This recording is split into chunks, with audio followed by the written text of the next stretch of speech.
Hi friends, it's Eric McKenna. On June 14th, 2019, at approximately 1:30 p.m., I had the honor and the pleasure of welcoming into the Boogie Street Studio here in Coriopolis legendary composer, guitar virtuoso, Mr. Tony MacAlpine. Tony brought along with him his current touring guitarist in his band, the very accomplished in his own right, Emil Werstler. And our third guest is Tony's manager and publicist, Mr. Josiah Baker. A tremendous time with these three. We went roughly 3 hours in a long-form conversation, hitting on many topics in a very funny way. It was full of laughs, it was full of good information, and it gave Tony and Emil an opportunity to unwind and speak candidly about a lot of things in the music business.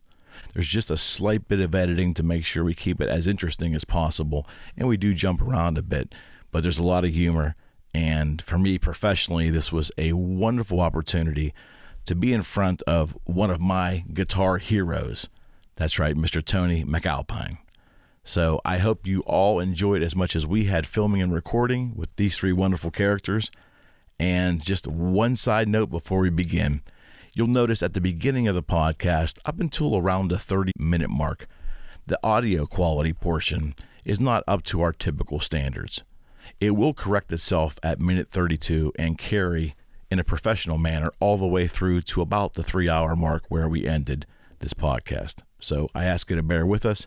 Certainly the audio is legible. It's just not up to our regular broadcast quality audio that we pride ourselves here at the Eric McKenna Project. So get ready, Mr. Tony MacAlpine, Emil Werstler, and Josiah Baker, along with yours truly, in what happens to be a very fun, very funny, and informative 3 hours on podcast 19 of the Eric McKenna Project. Here we go. Hello, you're listening to the Eric McKenna Project. Are you ready? Both of them correct. I can't believe it. All right, friends, and welcome to the Eric McKenna Project. And my most special guest in this short project today is here. And Mr. Tony MacAlpine. Hey, Eric. How you doing? I'm doing great, pal. And you have some guests with you today. I do. One I know. Mm-hmm. Josiah Baker, your publicist? Manager, publicist, friend, confidant. There you go. Good old boy. You want to introduce your guitarist? The fabulous Emil Werstler. Werstler. I like that.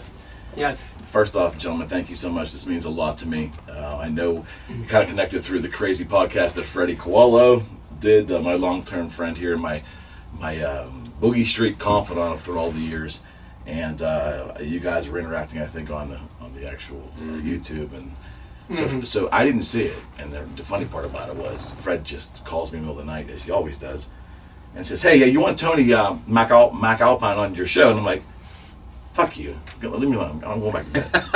I said that because he calls me in the middle of the night. He calls me back as I'm not kidding. Look at the YouTube. I said, yeah, like when and where and how. So let's get the obligatory stuff out of the way here. All right. For those who are watching us that are not familiar with your music. I started music when I was 5. Right. And started playing guitar around, 10 or 12. And when I was 20-something, I was featured in the Spotlight column. That's when I met Mike. He put me in he had a column called MPH, I think. Oh, yeah. Is that right? Mm-hmm. Yeah, it was MPH, I'm pretty No, sure. am I mistaken? I don't know. I was not born yet. I was not even a twinkle in the eye.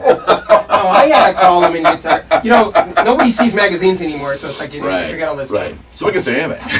What was it? Wasn't it like an undiscovered guitar player spotlight for Spotlight. Yeah. Spotlight. You win the prize. Yes. Yeah, MPH was a column that I did. Okay. I was a columnist for Guitar World, and Right. I had a thing called MPH. Yeah. Which It's came called after Spotlight. Guitar Player, right? Guitar was launching, I think. I don't know. I think so, yeah. Yeah. Jogging my memory. But now. Mike featured me in that, and Yeah, but you started at 5. You were, I don't know if you want to use this word, but to me, that sounds like a prodigy to me. Piano, violin, right? Am I right? Well, I mean, I started at 5, but Yeah, I don't that know. spells prodigy to me. Really, I just, my parents had an interest in developing Sure, the kids with some kind of, direction. sure. And Sure. yeah, and then I went that route, and very thankful that I had, that kind of push in that right direction. Yeah, so right off the bat, maximum security is when you caught my attention. That was for me as a landmark. That was a landmark record. Maximum Security was absolutely for a younger, impressionable player. That was just like holy shit. Well, thank you very much. Unbelievable. Tell you. I didn't, look at it like that. I just, it was a record and had an opportunity to put out a record with Cliff Bernstein and Polygram and, Yep. and Yep. Q Prime and all those guys over there, and it was just didn't really have any kind of goal with it. Just really the idea was just to put out probably a better record than Edge of Insanity. Mm-hmm. Was it? Well, in terms of it was different. Mike Varney was very involved in the production of that record too, both of the records. But yeah, we wanted to make it a better record. It was a different record because Edge of Insanity was more of a singular kind of guitar record, Right. and the latter was more of a 2 guitar Right. type of thing, and which was demonstrated by the guests that we had in the record, George That makes Lange sense. and Absolutely. and Jeff Watson. The Dean Castronovo from Journey, and and Atma Noor. mm-hmm. Yeah, some great musicians were on there. When you look at yourself, Not counting myself, I'm not saying I was great. I'm just saying. I think it goes without saying. We talk a lot about on this show about society today. Everyone wants to label everybody, pigeonhole people. Whether it's music, absolutely in music. Are you a musician, a composer, a guitarist? What are you first? I'm probably a composer. Yeah, I get that. I mean, realistically, because I didn't set out to play guitar. Yeah. Studied at the Springfield Conservatory of Music for a lot of years, 12, 13 years. Went on scholarship to Hart College of Music. I wanted to play piano, for a living. Classical music. And you're reading classical. Sure. Which all elements of it, from romantic, impressionistic music, classical music, Baroque. Right. You're studying composition, literally. Mm-hmm. You're studying the art of composition. So I was immersed in that. But the guitar was completely different. It's a completely different output, I should say, because I was able to improvise. Okay. Which I did. Were you playing a little violin as well? I sucked. Yeah, it was really bad. you got to know when you're not good at something. Well, I mentioned John Luke Ponty as someone that you dug, and then it was an influence. And that was my first thinking, well, violin must have been something too, because John Luke Ponty and that whole 70s fusion jazz thing is kind of on my radar, because I just love that stuff. Yeah. I wasn't listening to John Luke Ponty because of the violin. I thought the whole movement was cool. Okay. I thought Alan Savad was off the chart. Uh-huh. Holdsworth was somebody that I admired, and ironically became friends with, in his life, and I What a just thought, unique player, huh? oh yeah, I just thought all that early stuff, that like Gong and Soft Machine, and I just followed, everything that he was doing, and kind of led up to, the channels of, Animatic Ocean when he played on that record. Absolutely right. That was amazing. Yeah, so you are a composer first, then, because I view you as that. Now, I think most people that know of you think of guitar, obviously, an incredible virtuoistic guitar, and a composition and orchestration that goes around it, which I think that's your signature sound to me as a fan, and I think a lot of people share that. The shredding's great for those who also play. We're in awe, but ultimately I think it's the composition.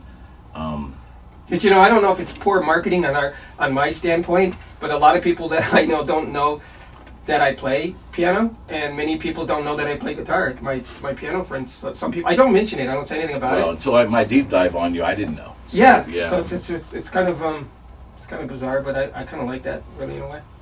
Because there might be a piano in some club, and I'll sit down and play. But I didn't know you could play it. So I tried piano, and obviously I didn't go there. The beauty for me between the two was piano was a finite note. and guitar had all that inflection of the bends and all the semitones in between each Well, note. that's the reason That's the why I beauty wanted of to it. play. The expression was so Yeah. much greater with guitar. It was you as well? Well, my brother was the first, person that really influenced me really to play, because he had a guitar, and I thought it was an amazing instrument for that reason. That you could Sure. bend the strings, and I was fascinated with the colors of them and the way they looked and the knobs and stuff, And I'd look at pictures of the guitars in the books, like Sears and Roebuck. They'd have the silver tones and the Telecasters and all that. My brother gave me my first guitar. Okay. And it was amazing. And but I wasn't very good. It took a while. It wasn't automatic. It didn't come to you like maybe as easy as piano possibly, or I just didn't study it, so I didn't really. that's interesting. I was fascinated with a lot of different things, but I didn't really think I cared that much. It was just something else to do. We didn't have, like phones and stuff, and Right. like these kids today. It was just something else really to do. But as I progressed and I got better, and I would learn like Johnny Winter licks, and then I started to enjoy it. Yeah. But yeah, it's you get what you put into it, and in a short span, I really put a lot of time into it Sure. when I was in college. Sure. I mean, you're such a pioneer of what they now deem as progressive rock, orchestrational rock, what ultimately ended up being Dream Theater. What probably maybe have started with Yes and Rush, but those early bands, did you take from them? Were you influenced by like maybe a Rush or a Yes, or was that on your radar? I was influenced by guys like Al Di Meola. Okay. I just thought his acoustic playing was just really off the charts. Uh-huh. I was into that. I was Yeah. into, as I said, mentioned Holdsworth, Johnny Winter, George Benson. I like just a weird mix of players for some reason. Note selection or style? Was it their style? Was there picking or fretting style, or was it the actual note selection? Because Di Meola has a staccato. He's known for staccato generally, even acoustically or electrically. I like the compositions really. Okay, George Benson wasn't really. It's Pittsburgher, by the way. Yeah, he was. I wasn't listening to Benson for the compositions. I was listening to him for his jazz playing and the early stuff. Right. Al Di Meola, I thought the compositions were amazing because I was into that, Land of Midnight Sun and William Gypsy and all that stuff. Everything. I thought that, it was the compositions and stuff. It wasn't really so much the guitar playing though. That's what I'm trying to say. So, composer. I wasn't blown away with you understand what I'm trying to say, Emil? I wasn't blown away just because it was the guitar, like, this is going to be amazing. It wasn't the thing. It's just like, it was another instrument that I could do something with, and it made me play a different way because, my parents were really into me just playing the piano. You know what I mean? Because, they were spending money with the lessons. Absolutely. So they didn't want me, like, Got it. waxing off, doing some other stuff. Yeah. The guitar part is the creativity too. It seems because it's like an imperfect design, unlike a piano, which is I think closer to a perfect design, where you have Right. Mm-hmm. the guitar just because it's imperfect, it just harbors so much creativity, and it's like a voice you can bend. Yes. Yeah. strings Yeah, to. the voicing of it to me is just, and again, I wasn't a lead player as a kid. That was amazing to me. Those who could do it, it was because you can express yourself in rhythm playing, no question. Mm-hmm. Especially when your fingers got a little stronger, and you can take a bar chord and shake that bar chord. Yeah. That was a little bit of expression. Yeah. But we're gonna jump right into it. Talk to me a little bit about the industry today. And the reason I asked that question is, we've had a couple of local acts in here that play the 4 or 5 state area there that, and everybody talks about the same thing. But you being an international artist and 30 plus years in the business, you've seen it all. I mean, I'm guessing you saw your ability to create in your craft, create the product being either the EP or the actual album, have a company get behind you, present it, sell it, units, the whole thing. I mean, you're in business, and you're throughout your entire career, that thing has kind of changed. It's gone along, and I'm probably guessing from the artist standpoint, it's not what it was, what it is anymore in the entire industry, and how you folks operate it has to be much different now. Well, I mean, the musicians obviously made a mistake not really being involved in the music industry. They let other people run the industry, and it really should have been musicians that controlled, the music business. But that's not what happened. And we got led down a road, and for different reasons, and certain things helped music and certain things hurt it. Like, computers didn't really help it, and copying music didn't help it ultimately in the end, and things are kind of, you can't go to the dentist and get your teeth fixed for free. Right. But I'm right there. You can, I'm right there. You can steal someone else's work. And share it with everybody that's on your radar, and you all can enjoy it and appreciate it as a theft, as stealing it. But the person who created that is not being compensated, and that's exactly, and that's the travesty. That's the danger of it. But yeah, I mean, from a creative standpoint, I feel freer. I mean, I wish I could have made the records, those early records, the way I make them now. I would much rather be like alone and work on a record than have people that I don't know mess around with tape machines and stuff, And I learned how to do that pretty early on. I worked with some wonderful engineers, Steve Fontiano, that worked, and they taught me a lot about engineering. And I learned how to, I think by the time I did Premonition, I was kind of like in the studio by myself. That's amazing. Yeah, so I was working with Studer machines, and I That's gotta be liberating, right? Well, it was nerve-wracking, but yeah, there was there was early versions of automated punching on them, but you really had to, punch and play at the same time. Absolutely right. Yeah. That not a utopia. Yeah, so that part of the music thing, to be able to graduate towards working with computers. Yeah, that was a steady for me. But watching the music industry change and become something that it wasn't, when I got into it, was a little disheartening.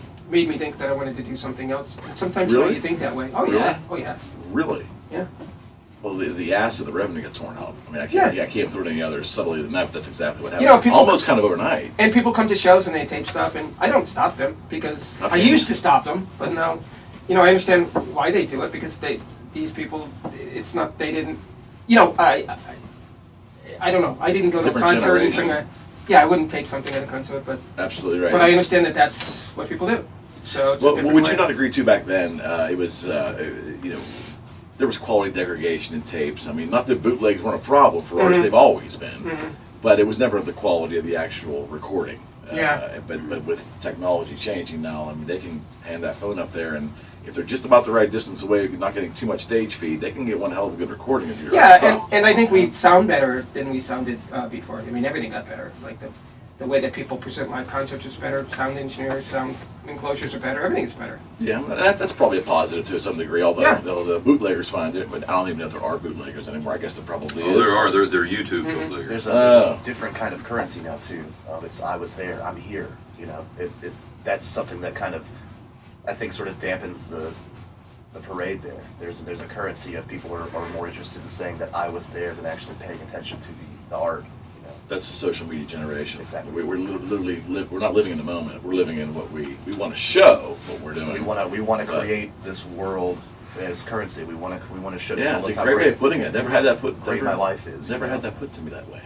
But and so you're performing, and you've seen audiences going all the way back to the '80s, and you're going to see another audience tonight. And differences besides cell phones being stuck up in the air, where it used to be lighters just once in a blue moon, right? But the fans just aren't. They're there. I don't know if they're enjoying it. I mean, and I'm 53, so I'm old enough to. I saw them all, man. Yeah. I missed Zeppelin, but man, I saw Rush and I saw Aerosmith and Kiss and all those bands, and you wait all through, 80s, 70s, 80s, 90s. It was an amazing experience. Yeah. And I didn't get fucked up before the show. I went there sober because I wanted to remember it. It was a big thing to me. This is an important part of my life. I saved to go to these shows. I idolized these people. It was a moment in my life. And I think now it's just an event. I think that even some of the biggest bands, whether it's the Kiss reunion tour, or Aerosmith or Bon Jovi goes out. How many of those people are really fans of what the music is, and how many people are just there for the event? Yeah, that's right. Does that make any sense? I mean, No, completely. No, it's true. I think it's more of a, like you said, a currency or a status symbol of impressing everyone and letting everyone know just how important you are because you're at this moment in time. And I think that's one of the reasons everybody pulls out a phone instead of. I think I heard Stephen Wilson say it the best once. He said, he does this phone policy, and it stems down from a lot of the comedians who confiscate phones now at performances. They don't. And it's instead of ruining this moment not just for yourself, which you obviously don't care about, but now you're ruining for everyone around you. No question. And how about you just embrace the point in time of the moment? It's almost like listening to a vinyl, which has come raging back, and I don't know why people haven't made the connection. The purpose of the vinyl is that listening to the music is the event that you're doing in the moment. You're not doing the dishes, you're not watching a TV show, it's not background noise. Listening to the vinyl is what you're doing. Why can't concerts be the same way? It's the exact same thing. Do you find you're in a specialized niche. You have a lot of guitar players, guitar enthusiasts. You have people that have followed you religiously for a long time. So you got a special niche there. So I'm hoping that you're still getting the same kind of vibe from the fans as you always did. Is that pretty much the thing? They don't. There's not a portion that seemed detached and just kind of there for the party, or not party, but just to be there, and they're more concerned about just filming as opposed to enjoying the show. Do you sense that ever? Not really. I mean, I think the people, like I say, people are filming because it's for dual reasons. Sure. I think, I think the people that come to these concerts, they are in seek. They're searching for like a feeling that they get from music. I think, and it's not to say if the guy's playing better or worse or anything like that, but I'm a slave to the composition. Okay. And that's why I've worked with such wonderful musicians. I've had the opportunity to do that on every record that I've worked with. Dean Cashinova, Steve Smith, Billy Sheehan, these guys. And it's important to have people that are dedicated to their craft. And I think that's what people come to the show are expecting to hear. Because they always come up to say, "Hey, are you playing this song? Are you going to play the complete Edge of Insanity record?" And I'm like, I can't because we don't have enough time. No, you can't please them all. And putting a set list together, it has to be extremely excruciating. When you start a tour, it has to be. And it evolves, I'm sure, as the tour goes on. But I mean, what to play and what not to play, especially with your catalog and how long you've been around, how much material you produced. Yeah. Just deciding what to play. Yeah. Yeah, it is. It's pretty tedious, but we seek the opinion of the people. Sure. Also, of songs that they want to hear, and they let us know. But it's I know this stuff, so it's not hard really for me to get it together. But somebody like Emil, they keep changing it. It's like, what do you mean we're not doing this one? No, what do you mean? But he's a tremendous musician. He learns stuff. Really, I don't know how happily he learns it, but he's smiling over there. It must be gently. He's an amazing player. It's fun, and I came to get better too. So it's totally worth it. Yeah. Yeah, you're playing with a legend over here. Well, yeah, and it's all for a real reason too. Sure. These changes are like a lot of times like he'll add more unison lines and things, and that to me that's something that doesn't really exist anymore, and that's kind of why I'm here. It's like when somebody says, let's do this run together, let's add this because it'll be cool. Right now, people just kind of replicate exactly what's on the recording, the MP3, the CD, whatever, right. And that kind of presents it's no wonder people use backing tracks because they literally have. It's a sore subject. It is, and I'm not saying it's a good thing, but I'm saying that it's no wonder that they use it because really all they're trying to do is just reproduce exactly what's on the record.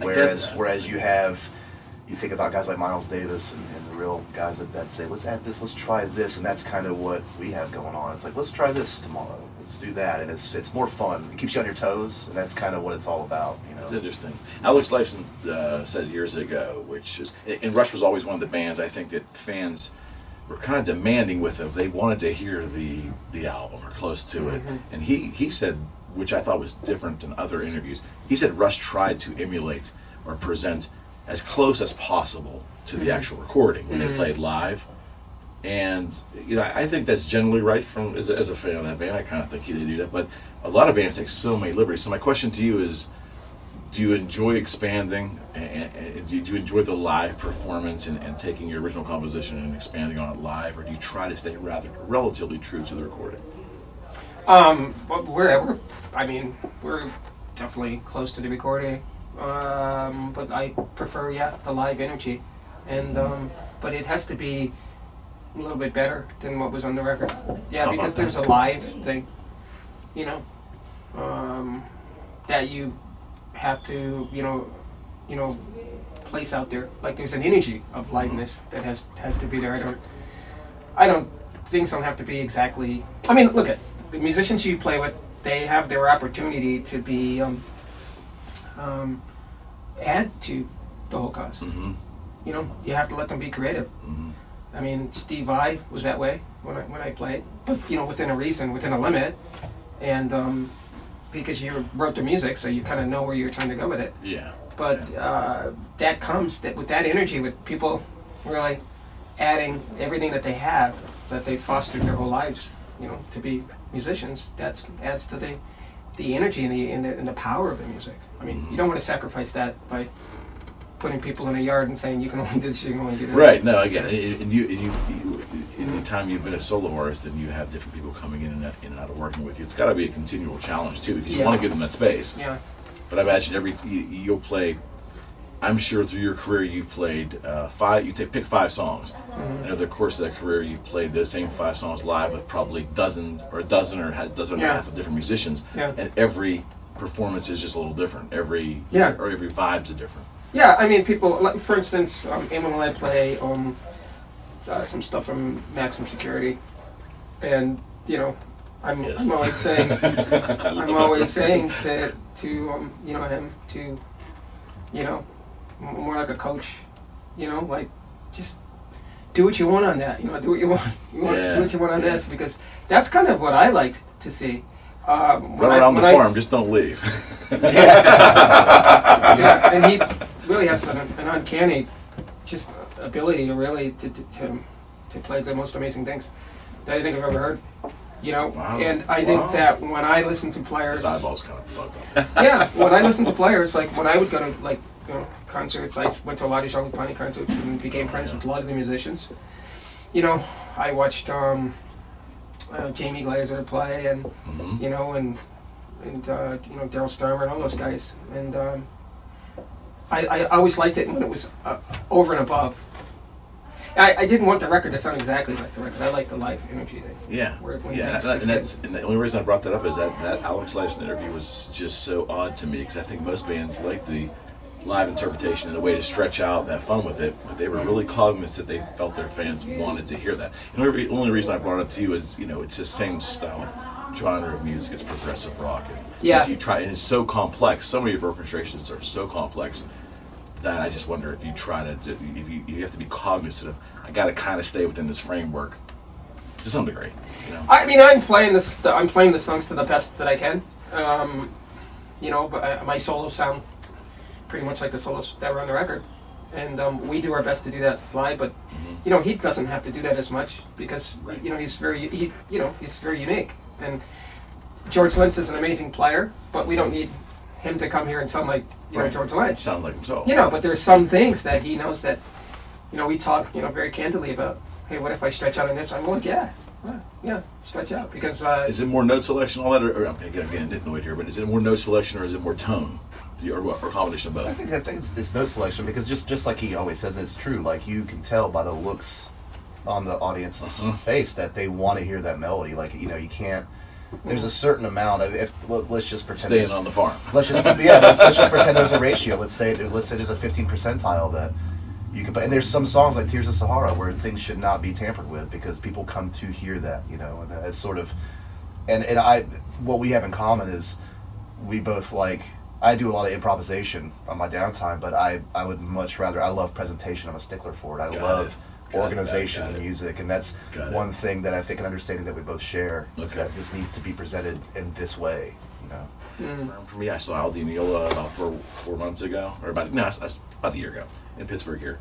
Been a while since I seen him. Did the meet and greet, and he was actually friendly. I was in a good mood, but that's rare.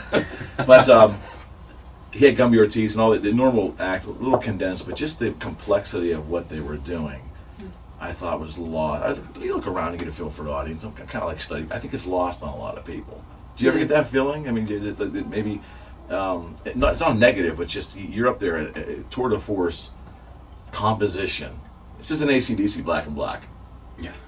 That's a fact. It's a great song, but it's not that. Mm. Do you feel sometimes that the appreciation for how detailed and broad your output is just lost on people? You ever get that feeling? No, Okay. I don't get that. Because I think I'm drawing a specific audience that kind of Gets it. gets it.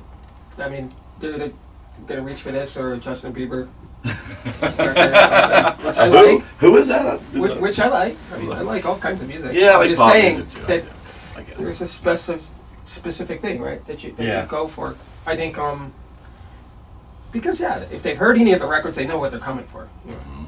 It's like you're not gonna go to a Japanese restaurant for a hamburger. So Okay. Between painting a house and painting a picture. Yeah. There's some people that want to come to see, AC/DC is painting a house, Right. something more technical Right. with a deeper listening fan base is probably going to be more like painting a picture. yeah, and we're not rigid. The show's very organic, really. I mean, it's constantly flowing. I don't really talk anymore because people don't really want to hear a lot of talking. I found that out. It took me a whole long time.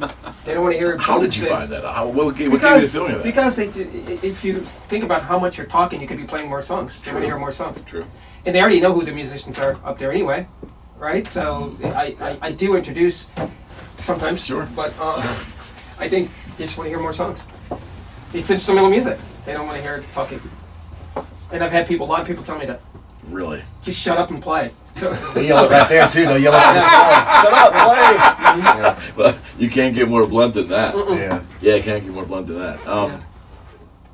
Not Al Emil, John Lee Ponte, John McLaughlin, people that you might have been influenced by. Who do you see on the modern jazz or the current guitar jazz oriented scene right now? Is anybody new out there that's caught your eye? I'm not the guy that can answer that I'm question. looking and I can't get there. So that's why I was asking you. I mean, I'm not the guy. I'd be honest with you to answer that question because Right. I'm not looking. I'm not listening Interesting. to people. I mean, he's always telling me about, players and stuff, and I'm like, who's that? I mean, I don't really have that kind of thing going on, and I don't think I ever really did. You know, I mean, because I'm influenced for something maybe different. You know what I mean? Because it's not like really just guitar players, and he's worked with like a lot of different styles of music. I heard there was Then I haven't. gypsy jazz. Yeah. Strunz and Farrah. I was into them for a long time. I'm They still around? I'm not really sure about them, but Okay. we had these conversations a lot about just going backwards. I mean, because with his background as a classical pianist, Absolutely. and we talking about Liszt and all these composers and things. Like it's interesting because I feel and when you just said I'm not the guy to ask because I don't listen, it's interesting because it seems that the more time goes on, I just go further backwards. I don't really, aside from social media and friends that we meet and hang out with. Someone turned me on to somebody. I'm not really that aware of what's, especially with jazz. That's a weird genre of the who's who, but I think What that is even modern jazz anymore? the word jazz is so broad that I'm always afraid to use it. A lot of times people they use that descriptive term as something that's just foreign to them, especially when it comes to guitar. They go, "Oh, that's jazzy." When really real jazz. I mean, there's so many eras of it brought to us by Miles Davis and all these things. But I don't know. I think that just like Tony, it's like I tend to. It's always. When people ask me who's your favorite artist question, who's your favorite up and coming artist, I have a hard time answering it because the more I progress as a musician, the less I seem to listen, and I think that this is pretty bold to say, but I think more people should stay in their own world and they should create their own language. Now, it's going to make your career a little harder. Sure it is. Because you're innovating, you're creating the wheel, you're not just spinning it. You're not even really refining it. And there's always a person that creates it, doesn't get the notoriety, and then the next guy that comes and has that same idea, they run it to the end zone. And I'm not saying it's unfair. It just seems to be a fact. For every At the Gates, you have In Flames. You know what I'm saying? That's interesting. Like Yeah. You have the guys that create it, then you have the guys that take the football and go into the end zone with it. And it's not a bad thing because the people win, the listener wins. But I was told by a friend of mine that he's like, man, you're just so clueless with modern music. It's hilarious. And I'm like, and I intentionally, and I agree. Really? I have intentionally. Really? There's things I like. Okay. There's things I yeah. really enjoy, Sure. but I've intentionally gone backwards because it keeps me. In a way, it just keeps me sounding unique. It keeps me chasing something more unique. Sure. You know. Yeah, and there's some very fiery licks in your early stuff. And how do you as a player balance your speed, dexterity, and what you want to do there with not over the top playing? Because you seem to have a good feel for that. And I listen to a lot of guitar music. And I always love to listen to people play things I could never play because it was interesting to me. You have some what would be over the top playing, but not in a negative way. It's very fiery and fasty, but it's also within the composition. Does that make any sense? Yeah. Yeah. And that's got to be something you obviously keep in mind as you compose. Well, I don't really. I never considered myself like a one of those over the top guys. Or I have a lot of friends that I think are they're on another planet. You know, right. But Absolutely. that was not my motivation. My motivation was the composition. So I was using the guitar as a tool to get to that level, and I think that you're very fiery playing, though. I'm a fan. I'm telling you. Well, I'm not. There are moments it's. Well, it's not. Yeah, I mean, it's not. It's great. It's not what I'm trying to do, though. You know, it's like, in other words, everything is part of a spoke in a wheel. So the solo has to fit the composition. The lines have to fit. What it is, and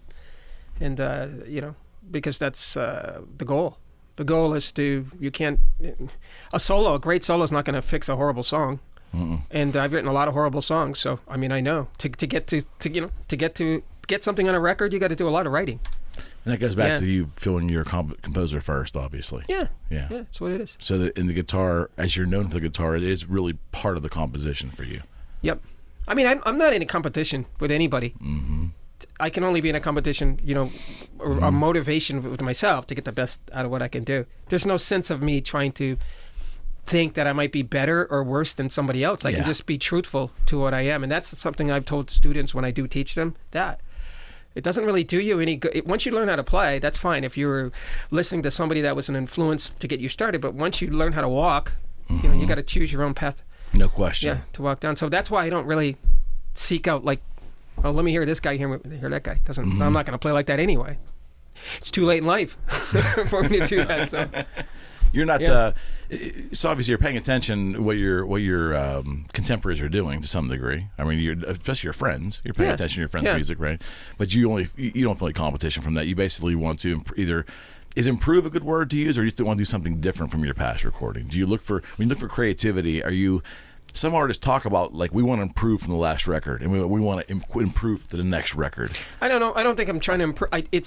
I'm writing music for a specific time, and when the new record comes out, we're in a different calendar. We're in a different time. So it's not really about, this has to be better. Just different. When I did Edge of Insanity, the reason was we wanted to make the record better because sonically we wanted it to be better. We production-wise. We cut the record in 3 days. That's Edge of crazy. Insanity. Wow. We didn't want to do that with the next record. Wow. We wanted to do it differently, and that's what I meant by And then I wanted to bring in other players, which we didn't do on Edge of Insanity. It was I was very nervous. You have to understand, when I did that record, very nervous. I mean, the red light on, and Youth? Yeah, I was a kid out of this town, Springfield, Massachusetts, and then next thing I know, I'm in a studio with Billy Sheehan and Steve Smith. That's kind of hard to digest. Yeah, I bet. I was like, wow, this is nuts. So I really couldn't settle down.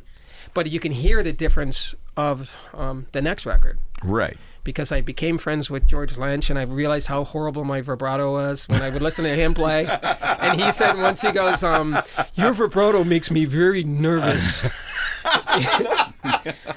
So was it described as a violent bravado, or just I just didn't know what the hell I was doing. I didn't really know what I was doing.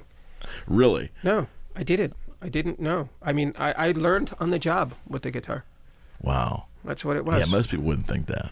Yeah, I when they didn't think have about a you. set thing to come out, and I was writing song. I think the depth of the songs were, thank God they were deep enough. But that's, like I said, I wasn't setting out to be like, oh, I got to be the best guitar player in the world. I'm not enamored by that at all. I really like making people feel a certain way through the music, and you can feel that when you come to the show. And I've always enjoyed working with other musicians. That's why it wasn't hard for me to work with Vinnie Moore for all those years, because I was like, wow, this is great. Listen to this guy's records. This is wonderful. Or when Steve asked me to, I'm like, yeah, this is great. Let me be part of that. And I've always had different guitar players playing live, and I enjoy, musicians as a whole, because really it's about communication to people. Okay. It's not about anything else. It's about the communication.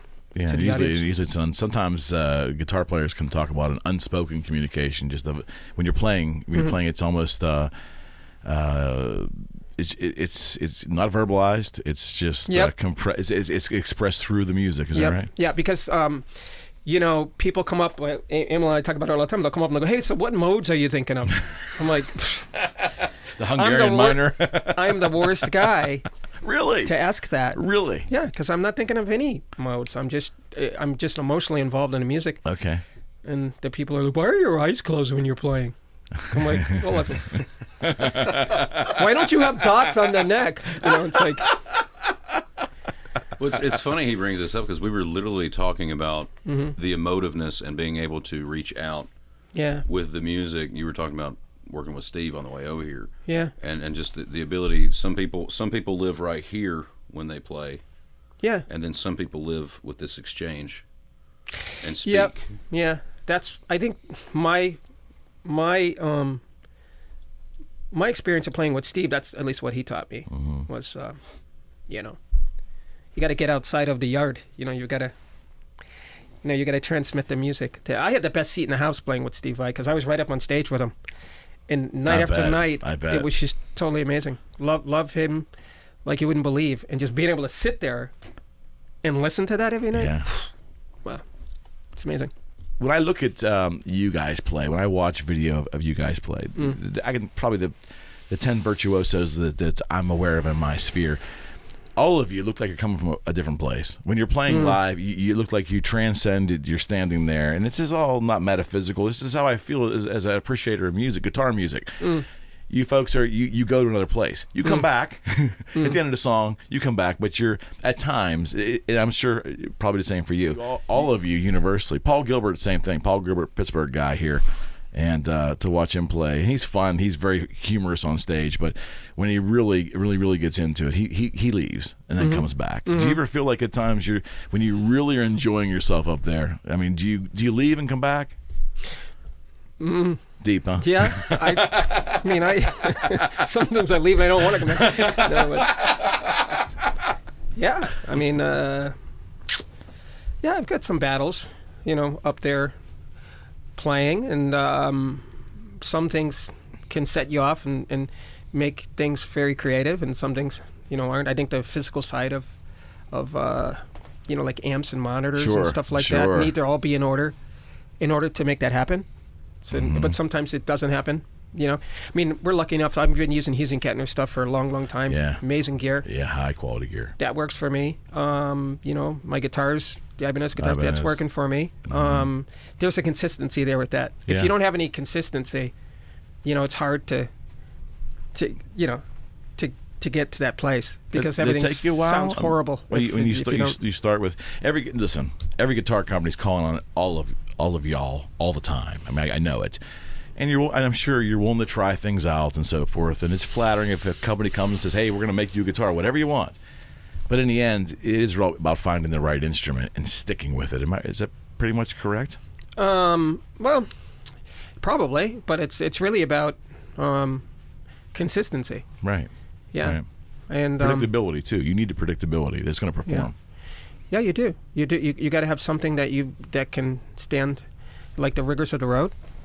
And be able to travel with it, and like economically traveling today is not the same as it was before. You can't have amps that weigh 800 pounds and put them in flight cases, and I'm using this this HK Black Spirit, and this thing weighs 8 pounds. It's crazy.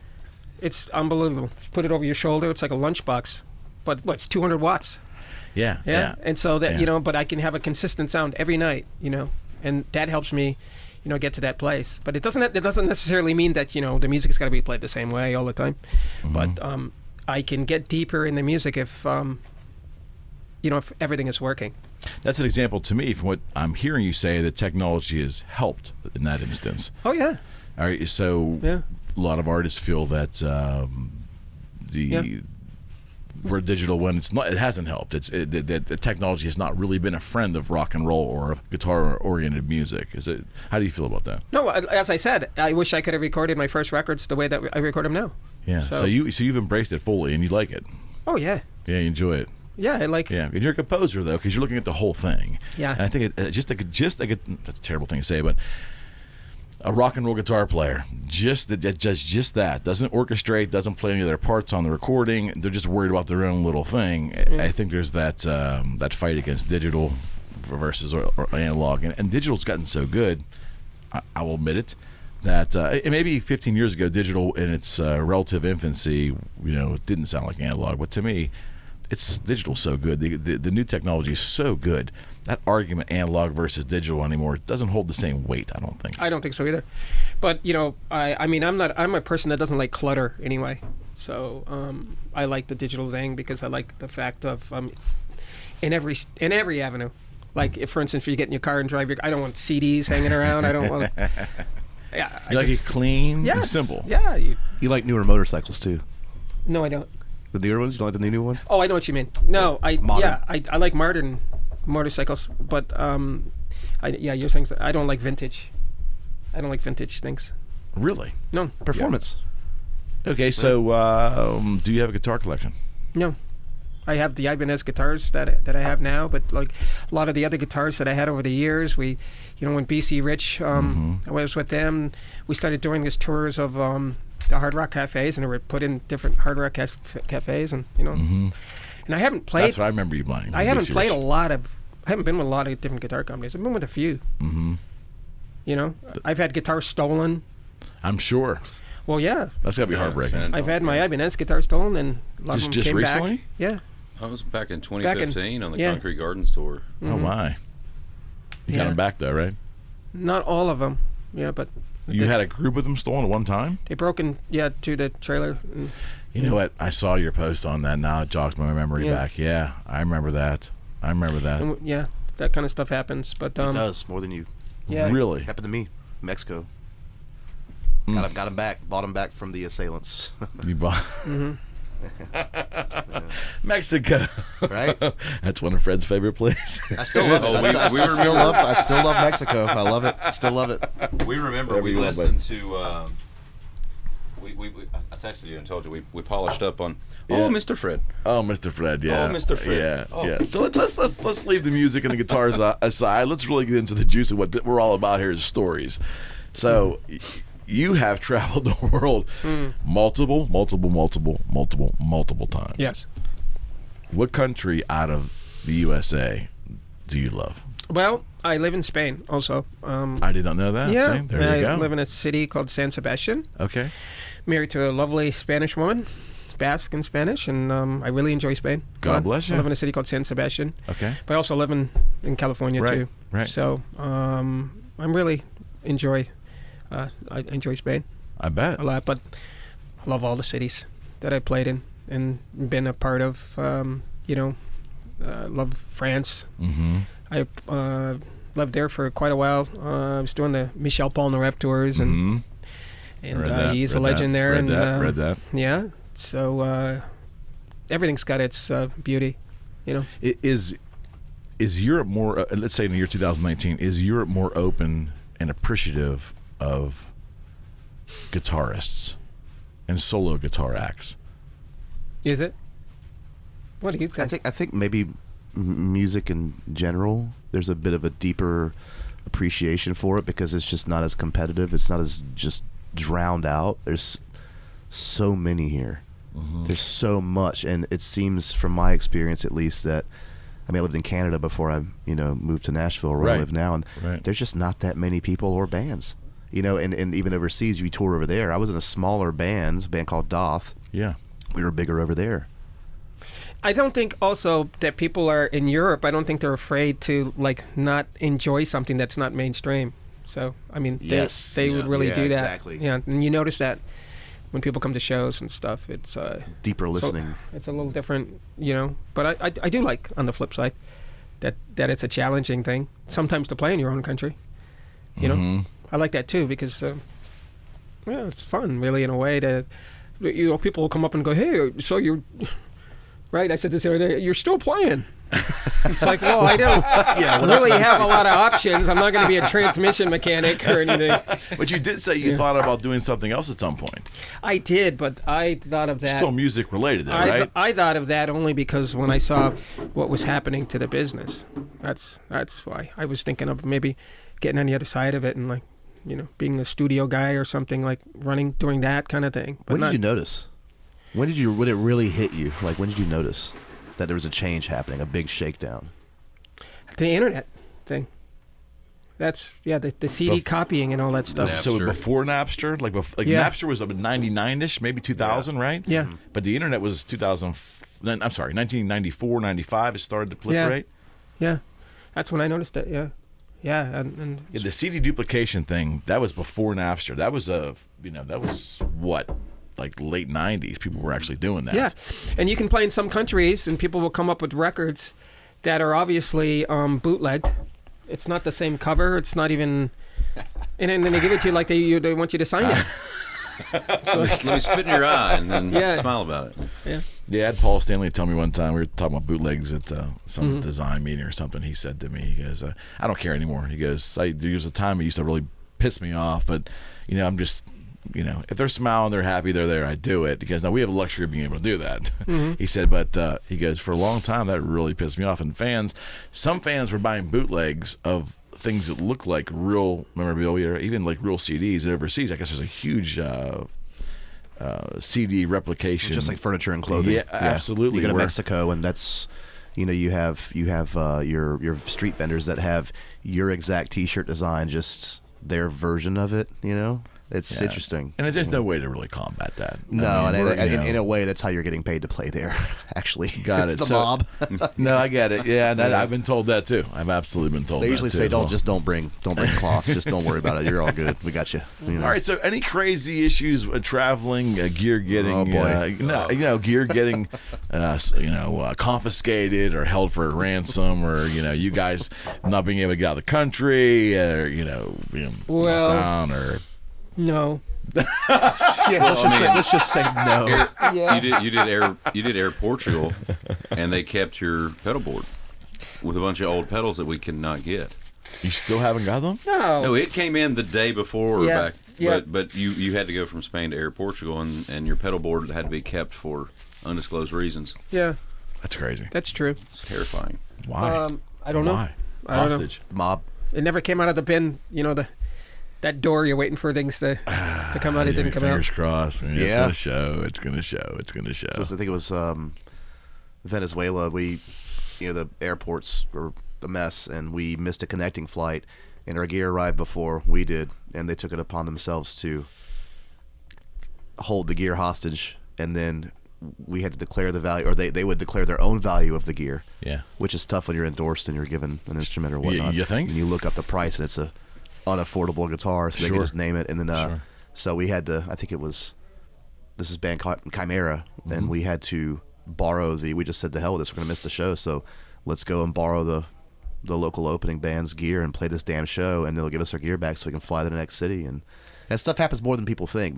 It's no matter what anybody says about airlines, you're at their mercy, and Right. if a stewardess is pissed off at you, they're gonna say, no, you're not bringing that on me. I don't care what internet article is written. I don't care what act is passed. It's a pain in the ass to travel, and this stuff happens more than people realize it. But it's not only the airlines. I mean, as Yeah. he'll tell you, Josiah will tell you about, we love doing these cruises, so it's really pretty cool. But on one cruise that we did, and do you want to tell that story? Dude, so we did this undisclosed music cruise, and the cruise was put back. I think we were supposed to depart around noonish, and because when you're out there in international waters, the boat that everyone was doing the music cruise on was still stuck in the ocean because of weather, Okay. and they can't come in. They can't do the full health screening and all that stuff. So we still have, the Mickey Mouse cruise or whatever it is out here. That's the boat that we're supposed to be doing this week-long music cruise on. It's stuck in the ocean over here in the port of Tampa. So normally when you do these boats, you come in, you get there early, you take your gear. They have these containers that they take a crane. Each guy gets their own container. You load all your gear and stuff in there. They take it into the belly of the boat. They unload it there, and then when you get on the boat, your stuff's sitting outside your door. Well, that works great when everything works, tick-tock. Well, Mother Nature threw us a curveball, and that boat ended up, I think, getting 6 hours pushed back. So now what happens is that whole process of dropping off and dumping your gear is gone. Now we're all carrying gear on with us, which all has to be screened. It's just like, it's like TSA on steroids, and you're going through, and then they all you take all your gear in your luggage, and then we're on the boat, we're checking in our cabins, and understand, not to cut you up, but understand that it's not the organizers of the tour of the cruise, right? It's the ship. Yeah, we're talking to the people. What do they call it? The courtesy booth or whatever it is. Yeah. We're down there, and I'm sorry, it's never made it. Yeah, the gear's not, and I know the gear's there. No, it's not. It's not on the boat. It's not on the boat. Infuriating. So basically, we ended up stayed up crawling down to the belly of the boat, finding our gear. We talked our way. We found these two people that worked on the boat, and we just literally just kept asking questions. And they were part of the crew, and they showed us where it could be. And then at that point, we literally pieced it all together, except for the most. You went down there manually. Oh, and did literally, we did. I'm like, hey, there's my guitar. And you gotta understand, it's just at 3 a.m. This is how long this process. What time were we playing the next day? We opened Pool Deck the next morning. At 10 a.m. Wow. And we had to manually go down there, and you go around the corner, and you talk to some guy who tried to stalwart you and pretend he didn't know English. And what piece of gear was missing? The most integral part. We didn't get till that morning, so that's some nerve-wracking stuff right there. It's. What would you have done if it had not arrived? Borrow? I don't think I really could have. No, I think we would have had to cancel. Yeah.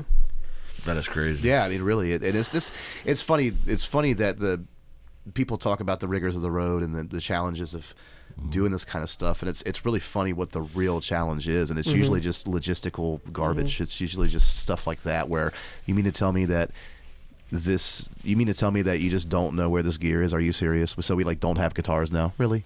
And we're on at 10 in the morning. So then you got to sit there in your hotel and go, oh God, are we going to make it tomorrow? And then you don't sleep. And then, yeah, absolutely. That's why a lot of times, I think a lot of times when those things happen, we sound like that happened. We sound, I think we were kind of, I get it. We were rushed on one show on this tour, and our sound guy Taylor was like, you guys just sounded insane, and it's kind of cool because you harness that shit. Sure. But it's not easy to sit there and go, oh my God, is this actually, are we going to pull this off? And then when you finally get up there, you're just, there's a release. You're just a snarling dog. Yeah, it's great. Pissed off. Yeah, it's good. The cruise is a recent phenomenon, right? A lot of the bands doing it. I only know because the Kiss thing, when it started, I was still working with him, and different guitarists had to go there. It was a nightmare. But then I saw that I'm not saying they started it, but around the early 2010, 11, 12, it started to what is it? The other one's the 70,000 tons of metal or whatever that is too. Yeah, it's a few different companies that do different cruise liners. There's a lot of them now, huh? And now, honestly, I think the cruise ship is the future of the festival, because really you've reduced. Well, I mean, festivals here. I mean, I've done the summer circuits with Radio Rock stuff, and they're great. But when you can take, X amount of thousand people, reduce that to a tenth, put it on a boat where I can pay and get a cabin and all my meals covered. The only thing I got to go do is buy booze and excursions, and I'm on a boat and I can see my heroes any given time I want. Got it. It's an easy sell. You can't do that at a festival. You're never going to see Jimmy Chitwood on stage. Yeah, I get it. But you're going to see him over in the buffet line. I get it. And it's I think it's the future. Do you mingle when you're on those cruises? Yeah, I loved it. Yeah, good for you. You know, because a lot of them don't. Huh? A lot of the acts don't. Yeah, I love. Yeah, I mean, I'm watching some bands I like too. So it's fun. Yeah, it is fun. Yeah. It's fun. I can't find anyone that's ever met you that ever had a bad experience. And during the past month and a half, because since I got the vibe you were going to do this show. I've been looking, man. I can't find anybody. I'm not saying you might have not pissed somebody off there someday out there. But damn it, I couldn't find anybody that had any bad experience with you ever, which I think speaks to your character, and that's cool because. Man, so how about those Warriors, huh? What are Sneaky Tony. I'm a little bummed about that, I will tell you. Yeah, a little bummed about that. You are, huh? Yeah. I'm a Bay Area baseball. I love the Oakland A's. That's my thing. But come on, they won a lot. They did, yeah. You have to root for the underdog once in a while, right? Yeah, but wow, the way that they went out with Kevin Durant's injury and then Klay Thompson's last night. Yeah, and they say he was in the back doing jumping jacks before he went back out there. He went too hard, didn't he? I think so. Yeah, I think that's the general concept. Seems like there's a lot of weird upsets in sports lately, but that's a bad one because man, that guy, that's terrible. Like Achilles, like that. I don't know how he walked. Usually, when you hear people snapping their Achilles, they don't walk. They don't walk off the. That football players generally. But he didn't snap it. He ruptured it. Oh, I know that. Okay. Yeah, I thought he snapped it. It was kind of like the fibers came apart. And he's probably anticipating it too, right? He could have been anticipating it, or maybe not. He was jumping around and. But dancing. He was on a roll. I mean, he came in, he hit those all the shots. I thought it had everybody stayed healthy, they would have come back and beat them. I think so. And if Klay probably didn't get out of the game, you never know what would have happened there. They were winning, right? By 2 or 4 at that time. Yeah. Right? But I liked both teams. Yeah, anyway. I did too. I liked Toronto. I liked, Drake. The curse. and Kyle Lowry is. He broke the curse, I guess, right? Did he finally? I think he finally broke the curse. It took him about 50 sporting events to finally break that thing, huh? And multiple teams, I think, right? Some of those college teams, they see him coming, they're like, oh, same thing with UFC and boxers. It just they would just lose. Well, hanging out with Drake, what's up? Lose. Conor McGregor, lose. Yeah, exactly. Anthony Joshua, lose. Exactly. But when keep him away from your show. When I was when I was watching those games, I thought that Drake was the coach or something. I go, man, he looks just like Drake. That's what I was thinking. And then I was like, really? Is that Drake? Well, he's like an ambassador, right? Yeah. That's his title. Better than sports or better than courtside seats, I think, because he's like, I'm just going to be the coach now. I don't know. I found it fascinating because that was something unusual for sure. Maybe we should start doing that, getting courtside and out there with our guitars and. Yeah. It won't work. No, it won't work. Yeah, sports and music. You dig sports? Mm-hmm. I know about the motorcycle thing because that was very plain on your website. There was just one sentence. Mm-hmm. Tony likes motorcycles. Yeah, but I mean, I'm not a hot rod guy. I mean, I just grew up with them, and I have sport bikes. You think? Yeah. Oh yeah, sport bikes. Yeah, here right on. and then in Europe. Yeah. Right on. Yeah. You tinker with them, or you just ride? Oh no, I grew up working on motors and all that stuff. Get out. Okay. You've seen the whole evolution of that. Then those things have changed. Yeah, but I mean, I'm pretty advanced with I don't mill cylinder heads and stuff like that. I don't do valve work, but I can do a lot with the motors. Yeah. Huh. Good for you. Got complete garages with lifts and tools and all that stuff. But I got my limitations. It's living dangerously. You got to know what you're. But I wouldn't have found out I was ill if I didn't get into a wreck. Once I got into a wreck in California, and that's how I found out that I was sick. I didn't know that. Yeah. Yeah, that's how you found out you were sick. All right, let's talk about that for a little bit. Well, I mean, I got into a little twist. Somebody turned. I hit them. Then went to the hospital. Mm-hmm. And, they just checked everything out. And they said, yeah, you look good. Everything's strong. But, there's where the intestines are joining together, there's a little oddity there. You should get that looked at. Okay. And I was having pains and stuff like that. And then from that, we found out that there was a deeper problem. Right, right. Yeah. Which you kicked its ass? Well, I don't ever really, Look, you're here, my friend. Yeah, but I'm leery. I just said. You're touring. Yeah, I'm happy to be here, and my wife has the same battle too. Right now. God bless her. Yeah, so it's a tough thing, and we, all you can do is. You can't fix these people, that you love. Yeah. You wish you could. Absolutely. You wish you could just reach your hand in there and yank all this stuff out, and but it's just one of those things. But I'm really was always very moved and touched by all the, the love and support that the entire community of music and brothers and sisters showed, and coming together and with the benefit and was amazing. That was incredible. Yeah. Talk about star-studded, my friend, and and surrounded by your contemporaries, which I think is the ultimate. I think that's the ultimate respect for you as a human being, but the love they show for just what you've given to that industry as well too. Well, that's incredibly moving, and the fans were just incredibly supportive, and everybody comes up and asks, all the time, and I think that's really moving too. I couldn't have got all those guys together to hang out with me at a barbecue, so I got to ask you about Zakk Wylde. I got to ask you because I've had some interaction with Zakk. I did some guitars with Black Label years ago, Washburn stuff, and long story there. That's his tech right there, right? That's Freddie. Yeah, Freddie's his old guitar tech, right? That's Zack's guitar tech, and then he moved on to Shine Alice in Chains, make it that. He let me hold the original Bullseye when I was 17 years Grail? old. Yeah, So you'll. I want a Zakk story before you leave here. You got to have one for me at least. Zakk, love him so much. It's really funny. This guy's just good soul. Yeah, good soul. He calls everybody's brother or father. Father. This. Yeah. So he's father. Yeah, Father Tony, and he. That's a good I'll one. just tell you that he has the best Mike Tyson impersonation I have ever. Yeah. I've heard it. Yeah, it's just incredible. He has the words that he makes up and stuff like that. It's unbelievable. Sounds just so like you've him. known him for so long. You knew the alcohol drinking Zakk, and then you now know the sober Zakk too. Yeah, different guys. Yeah. I mean, but he's still nuts. Yeah, he's still Zakk. Still incredible, bundle of energy, and he's full of a lot of love. I wasn't making guitars for him. I was making guitars for a member of his band. But that's how I met him. And I actually made the mistake of going to an Ozfest in Chicago, 05 or 04. Wore the wrong thing. I had a suit jacket on, and Nick had brought me back, back behind with all the trailers, and there's a big spit, and they're cooking. It's totally Black Label, right? Boogie Man, he called me, Boogie Street Guitar. Boogie, so he takes me onto the bus. He goes, "We're drinking." I said, "Okay, all right, we're drinking." He has this Viking horn. Are you familiar with the Viking horn? No.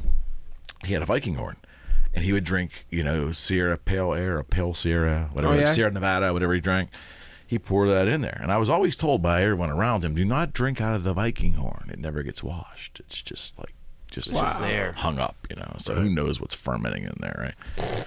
Oh my God. Yeah, so he's trying to get me to drink out of this Viking horn. He's got this arm wrapped around me, and Zakk doesn't bass, so it's a whole different experience for me. He's got her wrapped, and he's pouring that thing down, and I have never been so sick for a week of my life after I went 2 days later, sick as a dog with the Viking horn. And I was warned. Everybody, Freddie warned me, whatever you do, run out of that bus. Do not let him force you to drink out of the Viking horn. And you did it anyway. Well, I figured he's fine. How could you say? How could you say no? Right? He's functioning every day. But his playing. See, the note selection being a little different. I hear so much Al Di Meola in him, but a lot more violent. He all that is staccato. I get it. I see. I love the look of influences. Would you agree? I mean, did you see it in his playing? I mean, he's unique. Yeah, that's what sets apart every player. That if you can have that identity and bring that apart, that's your. I can close my eyes and listen to one of your records, and I can guess it's you. I can do that. Yeah, absolutely right. Yeah, no doubt. Nuno Betancourt's another player I can guess it's him. And I had a chance to work with him too for years. And Nuno, I love Nuno. My ears are popping. Right, Nuno's amazing, just amazing. I remember years and years and years ago. We did something. There was some event that we all did, and just sitting there, and just checking him out. Playing and the stuff that he pulls off. Just with the guitar that low, tremendous talent. With the guitar that low, yeah, and he just still does it. Yeah, he's just an amazing guy. The Marty Friedman and was it Paul Gilbert? They both went to Japan and kind of made a life for themselves there. Yeah. And Japanese audiences very appreciative of guitar music. Yeah, they love it. Yeah, what? Why is that? It's a phenomenon. I mean, maybe just it's a very Western culture is very foreign, especially, and that's kind of, to me, that's the cool part about the Western culture is the music, I would imagine. Mm-hmm. And I mean, I'm probably just talking out of my ass right now, but you go there and you can see it. I mean, we were a nobody band in my early days, and we had we were getting mobbed by people. Really? And then it was Young Guitar Magazine, and that's the first guitar magazine I was ever in. Yeah, they go to the hotels and wait for you. And stuff. It's crazy. Yeah. Really pretty intense. It's a nice thing. They're It is very a nice supportive, thing. and they're very, very polite people, and you know, they don't have that rambunctiousness that you kind of sometimes miss, but because they're very orderly. You know, they don't want to offend in any way. Which is Fred had a few stories. No mosh pits, just clapping. Yes. And they're very you know, the time thing. Like when one tour we did with PSMS, there was like, you know, they were like, okay, so you're gonna go on stage at 7:49. You know, you're gonna be off at, you know, it's down to the second almost. Yeah, it's incredible.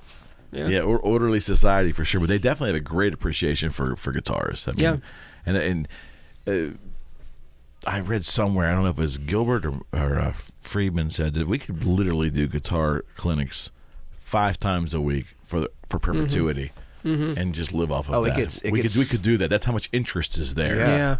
Yeah. You know, even the way they set things up, we had a. Like the wing nut that goes on a cymbal. There's a few stories. You know, they take photos to get the setup to a T. Are you kidding me? No, and there was a bass player had the Coca-Cola can on his bass amp, the rental, and it was literally the next day there was a Coca-Cola can on and they found that wing nut to the cymbal, and we're just here it is. I mean, That's so they're and the time thing is like a respect thing too. We were told, whatever you do, you can do whatever you want. You can go be insane, but just be on time. They see it as a sign of disrespect if you're not on time, and once you're on time, they'll give you the world. It's incredible. Tony, did you ever play any place or any country or any venue that you were uncomfortable, like for your own safety, or just got a bad vibe? Just I mean, no, not that I remember. Okay. Okay. I don't think so.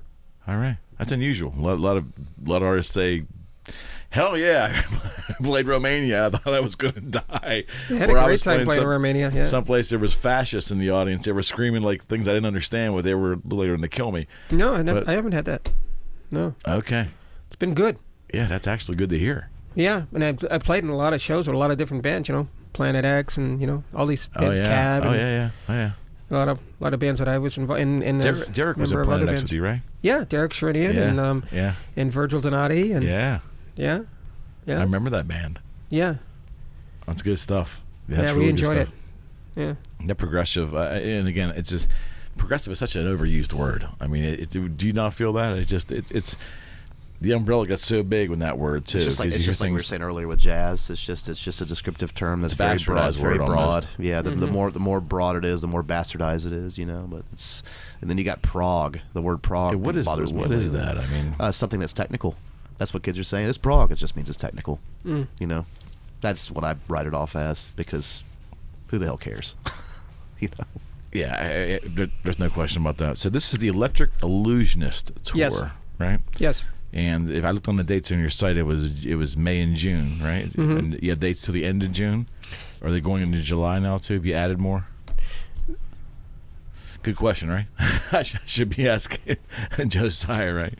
Well, no, it's kind of. We stop at the 30th, right? Oh yeah, we stop. Okay. We stop at this leg on the 30th. Okay. Yeah, we're back overseas? home early July. And then overseas. There's some stuff that's being worked on for the future for sure. Yeah. Like more of it. Like, you know, it's definitely want to continue on and keep, because I don't know. I feel like as a band we're hitting that stride. And the band that is with us, we love these guys. Arch Echo. Yeah. Oh boy. Unbelievable. Yeah. Hungry. Murderous. Really? Murderous. So super talented. These pushing these guys. you guys along like, hey, these guys are like, you know, they're coming out strong as an opening act. No, we just, you know, that's awesome. We just love them. I mean, they're just really beautiful people and incredible. That makes touring nicer, I'd imagine. They're right? very young and they don't really you know, sometimes they don't know a lot of the history of. Right, we were talking about that up where these certain things came from. of going backwards. You know, like it's like you guys are. You remind me of this band. They're like, huh? Oh shit. Yeah, they're a little naive, I'd imagine. They're very sharp and on top of it, actually. Really? And it's cool because we share the rhythm section. Okay, right. And they literally just slay it out there. And it's a breath of fresh air because I guess I'll try to speak for myself on this one. I have the latest generation of musician I feel is soft, very, very soft. Elaborate, please. They're digital. Everything that they do is the perception online. Everything they do is the perception of being great. Fuck it. My generation strived for excellence. There was no lying. It was this is what you are. You must be able to. If you stand up on a coffee table and play in front of 50 people, you better captivate them, or there goes your shot. You get one shot. Absolutely. I truly feel that lately, the newer generation of musician is just kind of a bit not a lot of personality, not a lot of character, not a lot of like viciousness, not a lot of Mike Tyson. And these guys are they prove me wrong, and I want to. They'll be within 2 records. They'll be the next thing because they're attacking the stage. Oh God, every night. They're not playing games. No, they're not playing. They're not playing games at all compositionally. They're way ahead of the thing harmonically. Do you feel the same way? It's a little confusing to be around them though, because Richie is the only person in the band that has that name.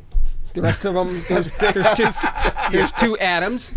There's 2 Adams. There's 2 Joes. Yeah. So you never know you're talking. That has to make things a little difficult. No, you wind up saying Joe just to see what happens. Hey Joe. So there's Richie. There's Joe. There's Joey. Okay. There's a differentiation there. Yeah. That's how they had to do it. So.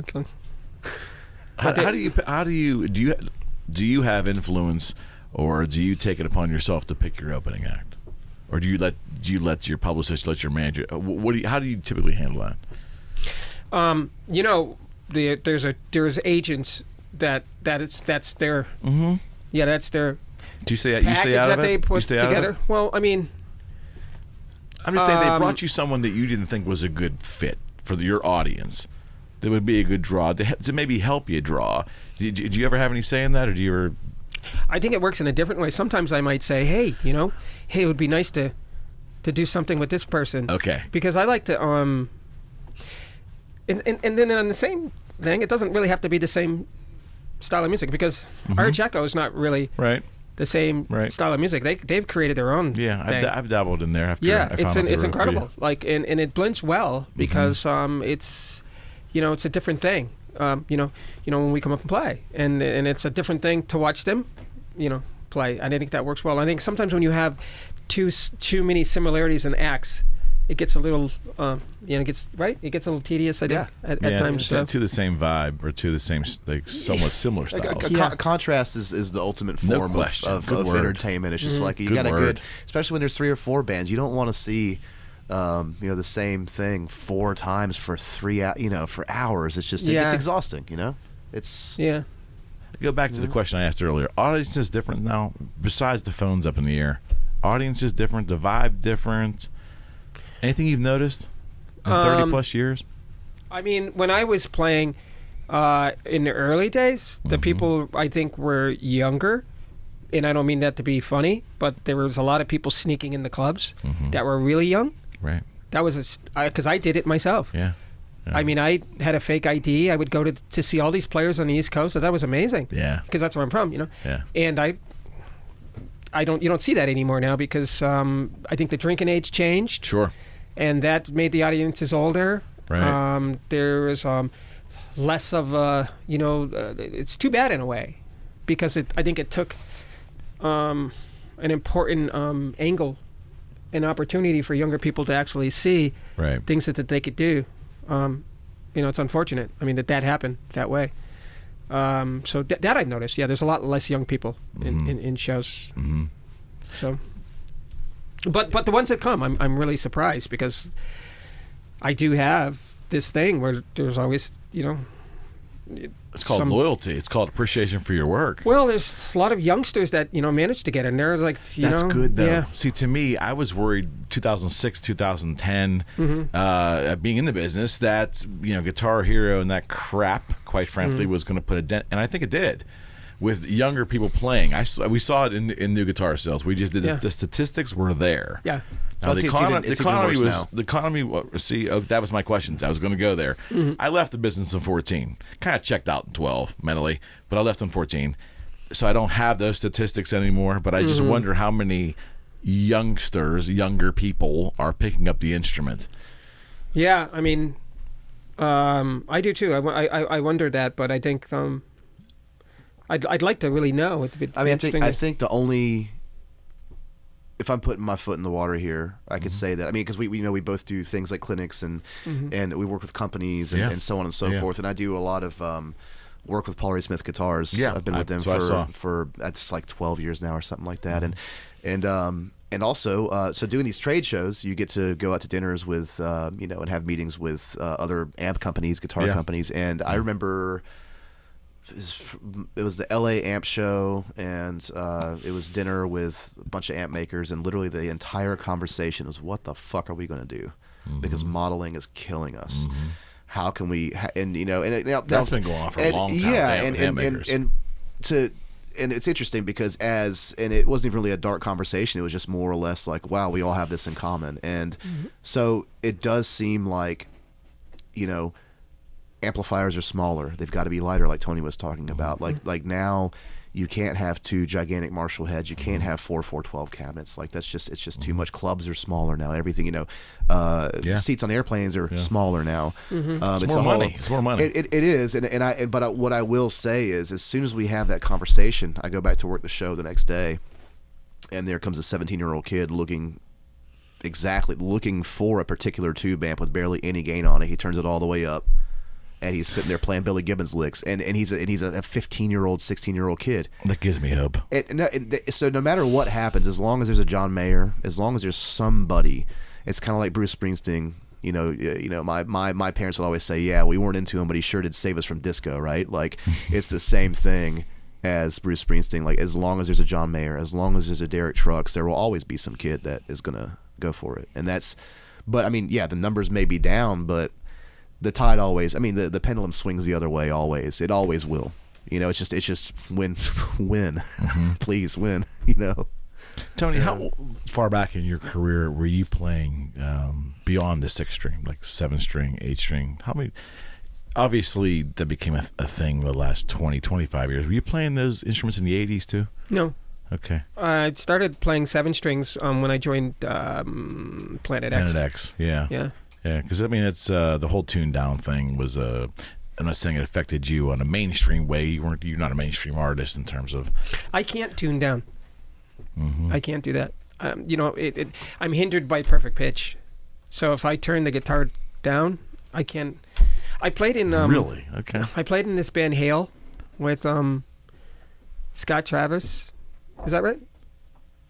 Yeah, Scott Travis. Yeah, and Tony Franklin, and we went to New Zealand, I think, and played and stuff, and and Vinnie Moore was there, and I had to play this tuned down guitar. It was impossible. Really? Yeah, because I'm used to knowing where that's why I don't have to look at the fretboard. No, I get it. Yeah. I get it. Yeah. So I really don't think I did a very good job. The string tension too. The string tension it's kind of a bummer when you get up there and you're like, what the. The feel of it. Yeah. And Ripper Owens, man, what amazing. Those guys were amazing. What an amazing singer. Yeah, no question. He kind of got as a fan, he kind of a bum deal there. Yeah. I think. Yeah. So as an instrumental artist, okay, give me some vocalists you dig. Ariana Grande. Yeah. Ariana Grande. Likes Ariana. Yeah. My wife. Begonia. Good answer. Yes. I like a lot of older things too, though, like Sarah Vaughan record. Yeah. Records, and you'd laugh. Doris Day stuff. I thought she was amazing. Tony Bennett, Frank Sinatra. Great voice is a great talk voice. About Sinatra all the time. Yeah. Great voice is a great voice. Yeah. Nat King Cole, I listen to all that stuff, But classic rock. Did you dig classic rock growing up? Did you listen to Zeppelin? Listen to Deep Purple? Did you? Yeah, of course. But it wasn't classic when I was listening to it. It was the rock. It wasn't me neither, pal. Because I can never understand the classic. I was like, but it's just rock. You're right. That was late '80s, early '90s labeling the '70s and late '60s music. But did you have an appreciation for good vocals? Yeah, I did. For sure. Yeah. I liked everything. I listened to everything. As long as it's good. As long as it's good. Well, I don't know what defines it, but I wasn't like a crazy Like I could only listen to. See, because I'm not like really a favoritism kind of person. Like, what do you mean? Like I don't like. This is my favorite of all time. This forever. Yeah, Yeah, I like what I'm different things saying. for different days. Mm-hmm. So Okay. I mean, I can listen to anything as long as it's and attach it to something in my mind and it works for me. Mm-hmm. But it's like I don't listen to one style of music or play, you know, or only associate with Yeah. one Yeah.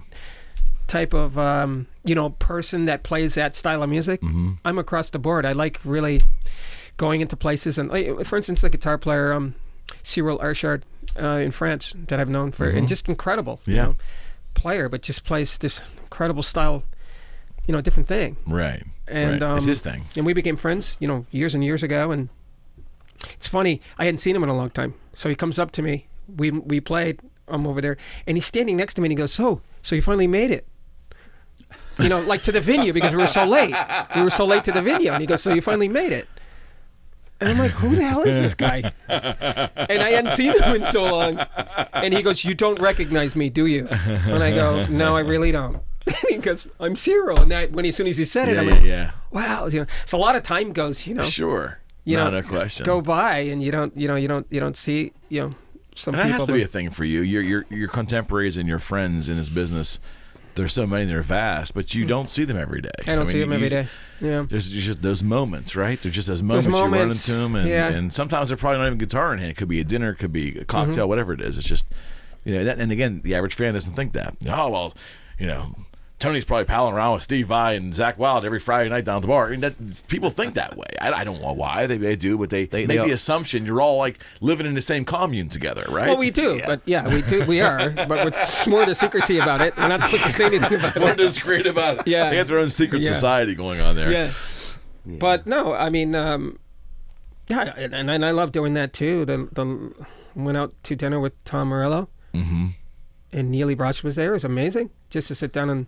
That's a fascinating conversation. Oh yeah, it was incredible. Yeah, I bet. Yeah, I bet. It was really he's an intense. Oh yeah. You know, very well versed in a lot of, you know. He's well things read, well thought. Yeah. He's well educated. Yeah. No question. Yep. And a damn good guitar player as well. Yeah, of course. Yeah. No question. But sometimes when I'm around people, in general, they I find, you know, him very interesting because of that, and he talks about so much stuff outside of music, you know, Sure. which is for me, which is a lot of fun. I when, bet. when I would when But I you don't was get enough of that probably. No. well, because I don't. All of you don't. I get Yeah, it. and I did that show. Now it's the podcast. You know, that metal show. Oh yeah, with Eddie. Eddie Trunk, yeah. Yeah. Yeah. And Eddie, it was incredible being on there with Mike Portnoy and Tom, and he was there, and then Tom Morello's in the back, and we were just talking a lot, and you know, I was like so scared because You scared? yeah, Really? yeah, because he's so smart, and I felt so stupid sometimes, you know, like because I'm He's not, intimidating. yeah, and he's really. He could be a politician. He could be anything. Yeah. You know? He's extremely well read. I think Yeah. he's very resolute in his opinions as well too. Would you not agree? Yeah. But sometimes when I'm in that environment, though, you know, more to the point, like John Sykes was there. I'm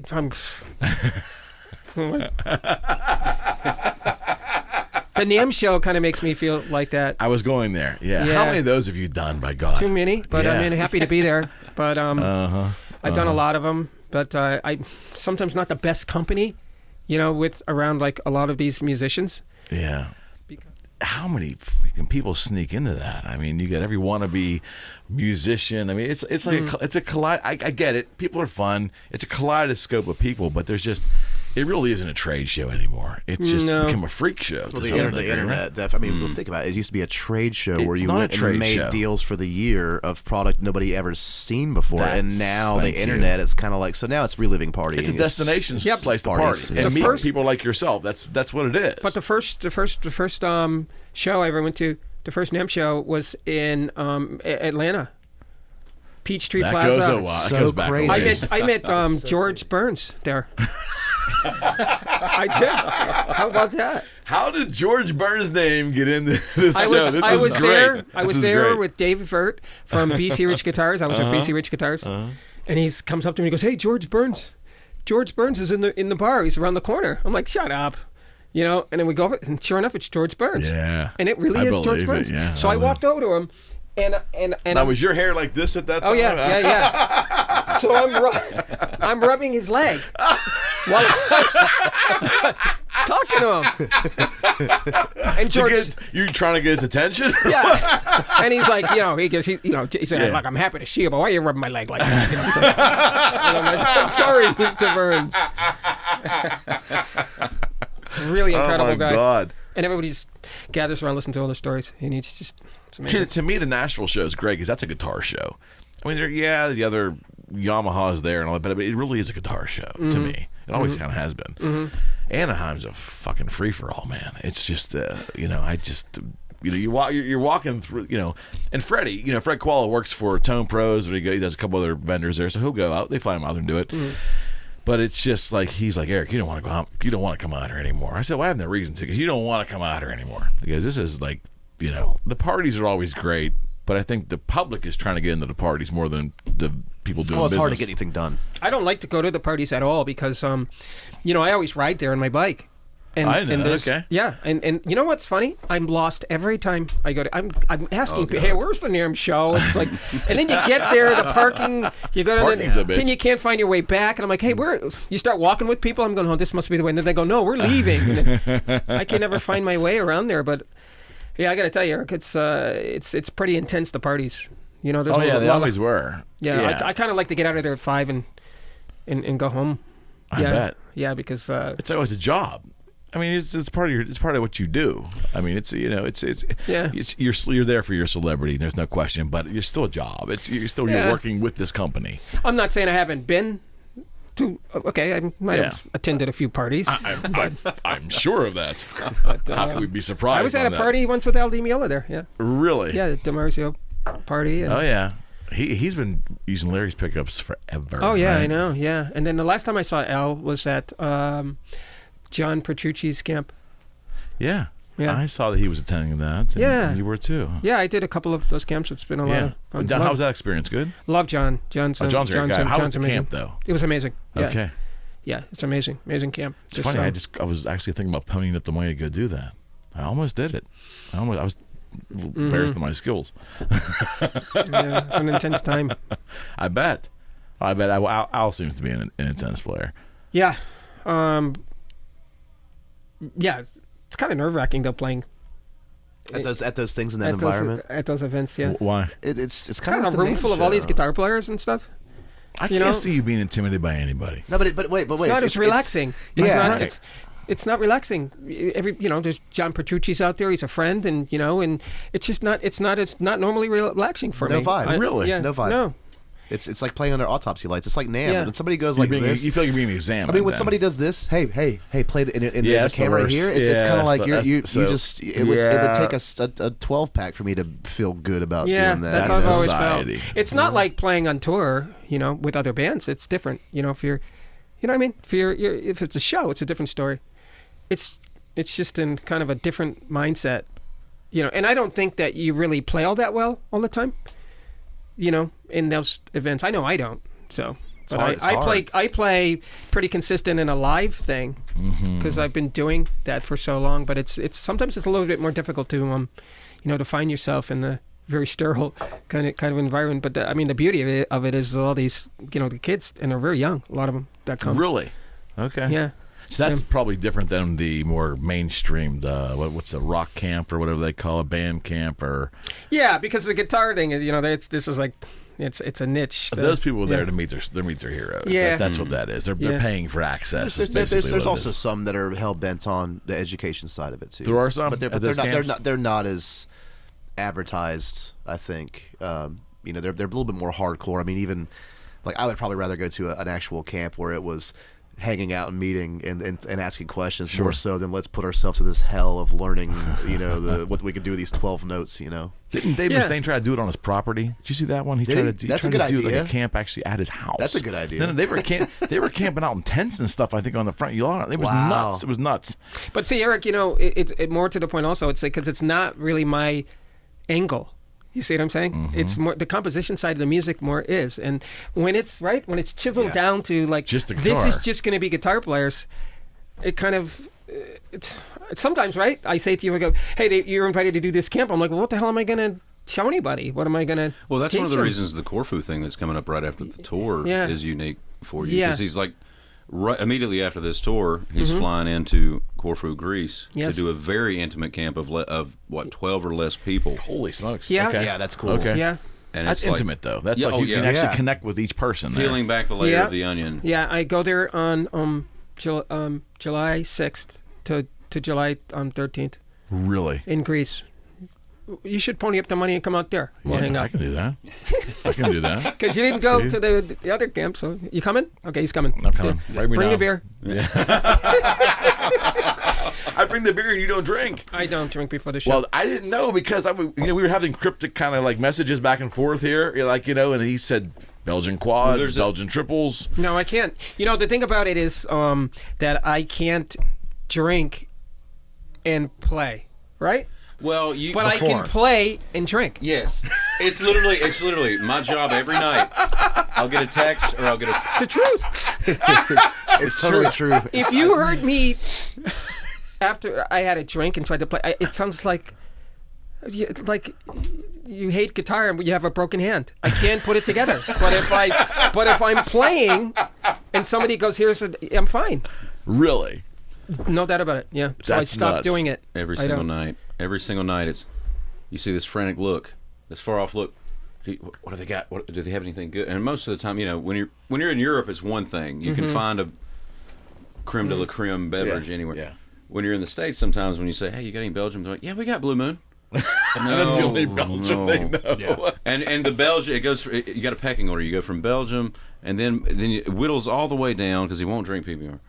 It whittles all the way down, and if you I can won't find either, so. if you can find a Stella's a good spare tire. But I'm an honest person, so that's the thing. Absolutely. Right. I'm not mean, but I'm not nice. But wait, what happened? Last night, I'm like something weedy and slightly brown or red. Like okay, here. And I bring it to him and said, "Hey, try this. You'll love this." He goes, "Nah, this is fucking terrible." I mean, right? And some people get it. Some bartenders they're offended. Yeah, I'm yeah. like, you didn't brew the fucking beer. Yeah, It's like Why do you you're give a pulling the shit? tab. do you give a It's shit? like, yeah, it's like. Well, come you're on. but just so you know, you're taking that cooler with you today. That's all. I want Oh, to thank you, only Eric. if you come to the green room Yeah. later. Yeah, no, I'm coming. But I'm saying you're taking that with you when you leave here, and that over there too. That's the rest of it over there. Oh my Did you God. get this over in south part of town?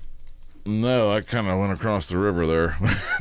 No, I went to a place that I thought would have some really great Belgian beers, and I got a couple good names, and I can't remember the name of it. But anyways, I'm a novice, man. I'm drinking Red Stripe is You like can't the go wrong with Red this is the It's high good stuff, though. But nah. Anyways, but Miller Lite's fine for me, so you'll get a kick out of this. So I don't know the first damn thing about beer. And I got a friend who really does, but I didn't call him. That's how we work, right?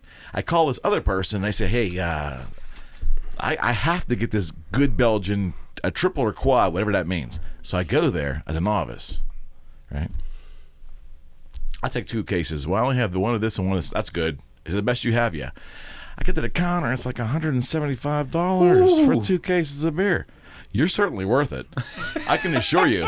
But I'm the kind of guy that buys if this is even around here, this is only like $28. Or I can get Miller Lite for $21.95. I got the coupon, right? Yeah. I'm like, wait, what?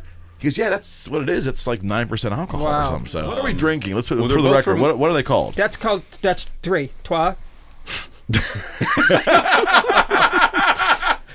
Okay. Is that a D or a P? I don't know, man. They're both highly They're recommended. both Quebec City, which Pistol or distillery? I don't know. You're smart. Basically, it's a Belgian style dark ale. It's, That's got right. Le Mans 9%. on the end, right? Did you get the Le Mans or whatever it was? Yeah, It's pretty. It's smooth though. It's not like you can't feel your brainstem swelling. It's really smooth. Here's the Le Mans. You don't want one, Tony? Not I one? can't. Okay. Because I gotta trust you. play. No Yeah. worries. I get you. I get it. Yeah. I don't want to. I'm not pushing on you. I just, If I would never recover. Watch the video from tonight though. When he walks on the stage, he's going to have ice and steam just dripping down from the bottle as he walks up, and he sets it on his HK. It has to happen at the same time. It's a symbiotic relationship. It's like sealing the bond, like Avatar. A symbiotic relationship. Well, no, because it's funny because like, how many venues do we do, and it's literally Yeah. it's and I'm not saying this is a referendum on the relationship of whatever town you're in or whatnot, but there's something about when you go into a club and they have such a special attention to the beverages that they serve for the people. It's kind of a telltale of what they're used to bringing in. You know, someone serves you a sloppy red Solo cup of whatever, Swill. Yeah, hams. Yeah, Hams. Chicago. You'll see a lot of hams. Oh yeah, Eh? suitcase of hams, $2. Christ. But like or Black Label, or whatever they call it. But like last night in Vienna, we did the Jam and Java. That room just Wow. it slams. What Wow. service? Best food. Yeah. Awesome. Best beverages. Best service. And it. I mean, I don't know. I'm just the manager. They had a I'm beer just- there called something Monkey. Golden Monkey. Golden Monkey. It was really, Golden really Monkey, good. Belgian local. And that beer that I just tried, a sip of right now, Very similar. is similar to the beer that we had, that growler across Oh, the street. yeah, That's yeah. what that tastes like. What's it? Do you remember the name of it? I was in Tulsa. Yeah, it was amazing beer. It was like motor oil. Yes. The way beer should be. Yeah, incredible beer. It's This like is malt not liquor. liquor. Yeah. Oh, come on, Eric, you got to try one of these. Trust me. All right, someone All right. over, Come someone on, over, there you go, there you someone go. over, someone over. This you got to open it for me. The though. nectar of the gods. I'm doing this in honor of Tony. Well, it's funny. I was never a big Belgian beer drinker until I got to Europe with Tony, and we would go to these places in like Bochum, Germany, or Switzerland, and they'd be like, "It's just a lifestyle thing." They're like, "No, son, you need to sit down, put your suspenders on, sit back, pick your feet up. This is what it's like." When I was on tour with Michel Polnareff, we went to in the Delirium what it is Tremens. good. Yeah. We went to. Oh, We went that's to. good. Look at that. He's like. Oh, Yeah. you went to the actual Delirium Brewery. We went to the Delirium Tremens Wow. Brewery, and we Yeah. and those kids, they drink in America. They give it to you in a little glass. It's like they're sitting there with Goblets. Goblin. these college kids are doing their homework, and they're just like, I'm like, what? we don't even really know what the curve in the pint glass is for. It's for the head. It's for the foam. It's funny. Like it's Yeah. like they don't even Well, measure it. That. so my astute beer aficionado, a good friend of mine, who also owns a company that sells beer making material here in Pittsburgh, great guy. He said, Eric, he goes, I saw that picture you posted that you have some kind of special guest coming in. He's like, you better get them boys some glasses. I'm like, what are you talking about? He goes, there's sediment in that, and then that's 9%, and then I just don't want you guys like crawling out of there. I go. So that's why I didn't have any beer glasses. I had to go grab these today because I'm thinking I didn't know if you needed them or not. But I mean, That's good shit. No, we'll put them to good use later. there you go.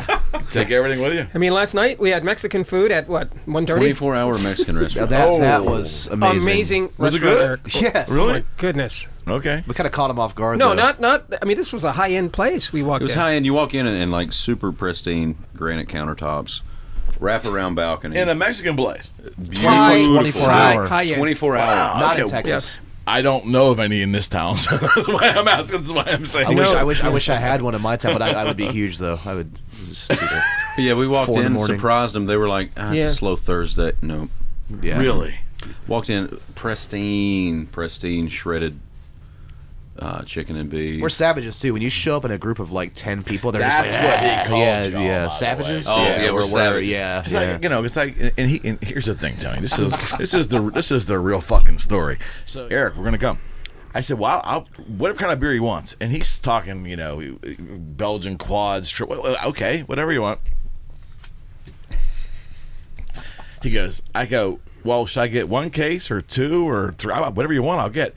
He goes, well, just they're savages, man. Just, they're fucking savages. So just be prepared. It's not true. Distinguished savages. Distinguished, maybe. Well, see, that's the thing about this European style beer, though, is when you say a case, it's what was it, 6-packs? Because they know when 24. they package it. They know when they package it. They're like, boy, 24, man. I drink just about 2. I can drink 2 beers. What? First 3 songs. 9% I can understand. Yeah. he sweats it out. Well, on stage, probably, yeah. Yeah, I don't really drink a lot. I don't.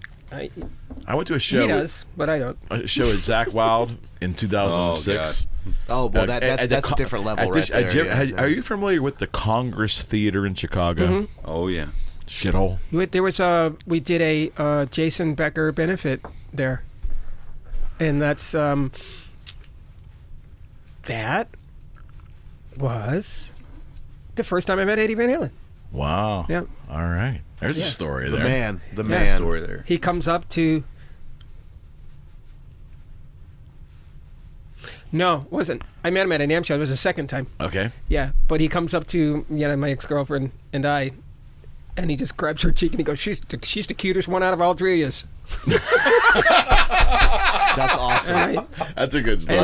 I said I met Eddie Van Halen. It was great.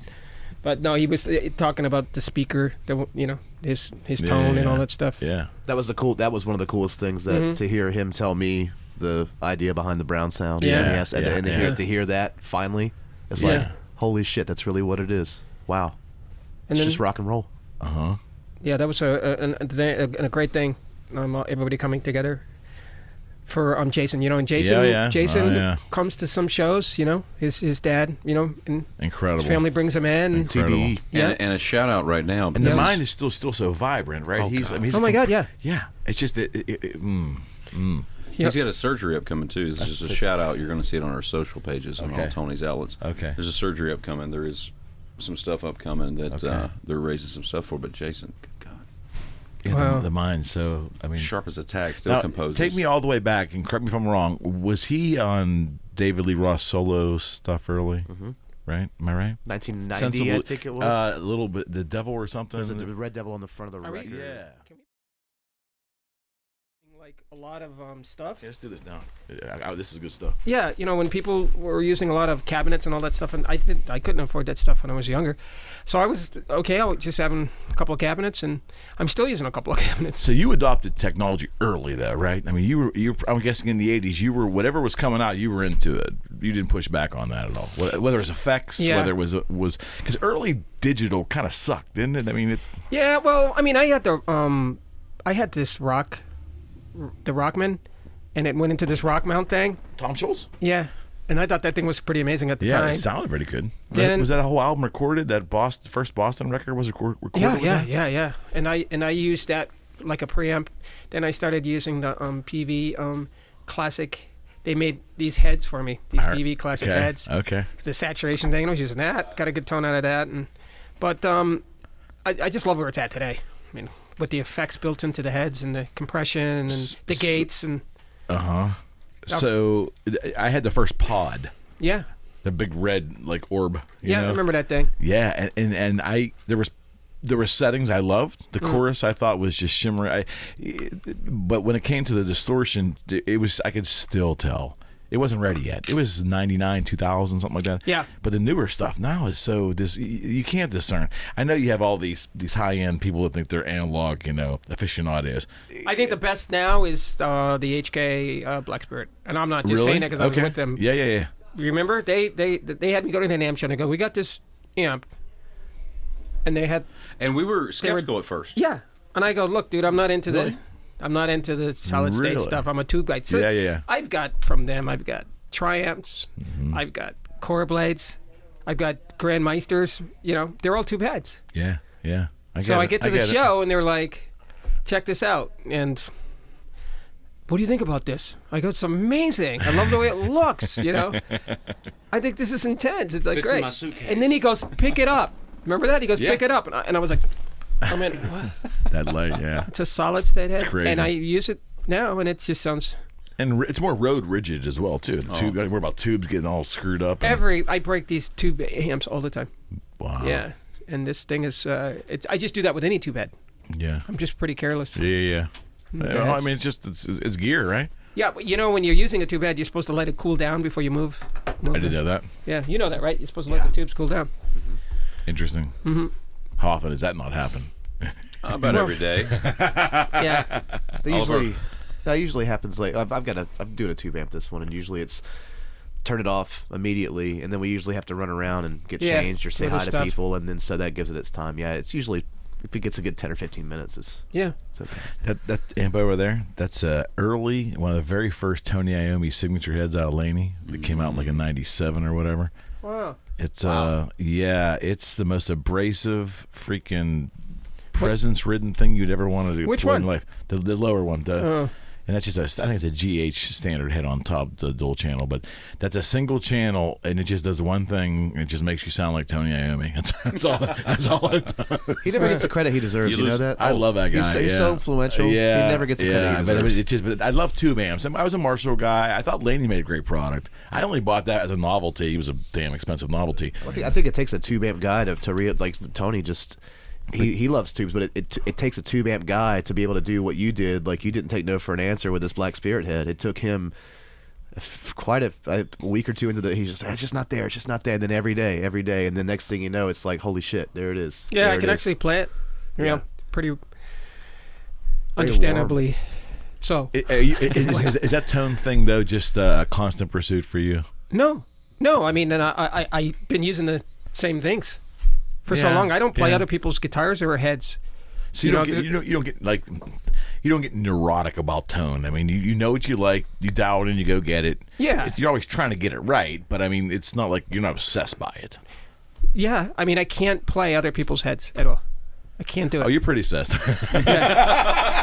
No, but that's cool. It's awesome. That's awesome. Like, sometimes I've had to be able to do it, but with this type of music, like that's what's really cool. Is like, no, it makes absolute sense. I will not do it. It's like screw it. He knows that I will not do it. If they go, hey, it's a jam session, come up, we got to just say, nope, I'm not coming. Wow. Yeah. Cool. Because you never play I'll never play well with somebody else's rig. I just can't do it. I don't know what the thing's going to do. Yeah, you never know what you're going to get. Yeah. So I like I said, I'm pretty consistent in knowing there's a parameter of what I can do. Mm-hmm. You know what I mean? Mm-hmm. And there's I can function within that parameter. You're not always the most musical individual on any given night, or you're probably not the most technical person on any given night. Okay. But I practiced for years to find out there's an operation. That okay, I'm feeling this or I'm feeling that, and you can. You know what I mean? You can operate within that parameter, and that's what I do. I get it. Yeah. So as long as it's in that parameter, you're fine. Yeah, I don't think I'm ever going to sound like shit. Right. I'm saying because I practiced not to sound like shit. I get that. Yeah, because of the piano. I practiced like, I find that this explains it. Okay. I find a lot of musicians. Right, we used to talk about this, right, Emil? When you're done talking to your girlfriend there. Actually, I'm trying to find out how to actually say this. Listen, it's from Quebec, and I've got my Canadian friend Dylan is on the phone. I said, "How do you say it?" The actual beer? Yeah. Where's it from? What's the name Quebec? Give me another one. Let's see. It's good, right? I'm telling you, dude. When you what the hell was I saying? I forgot. He's over there. Let's rewind. No, it. you said you found your. We know he's talking to Lisa. Yeah. You found your time. Mona Lisa. But what we do know, he's talking to Lisa. Yeah. The names have been changed to protect the innocent. Yeah. Gear. Where were we? We're talking about. We're talking about. You said you never sound like shit. Oh no! Here. No, I mean, I know when I sound. I know when I sound like shit. That's what I'm saying. Sure, you will. Who else would know? We're not gonna know.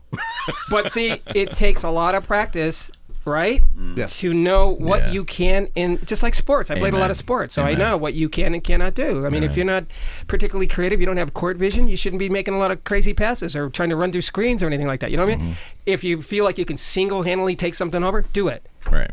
You have to know that as a musician.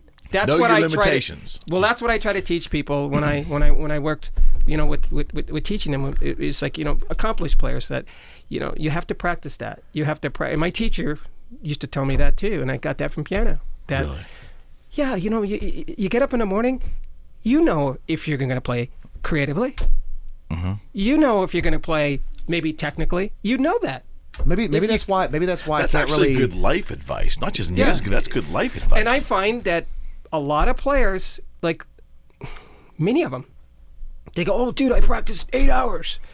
What did you do for 8 hours?" That's a waste they of time. play every Yeah, fucking waste lick of that they fucking know. time, That's all yeah. they do. Yeah. I try to do different things and I don't do the same thing all the time because that gets you in a rut too. I mean, I warm up at the same time before every show. So you have your Like ritual. clockwork. Ritual. You have to have it. Yeah, you have to have it, and you have to. I mean, yeah, it's important. What about creativity? Because I would think after this is the thing that kind of it's hard for me to wrap my head around. After all these years and all the work you've done, do you struggle ever to find uniqueness still?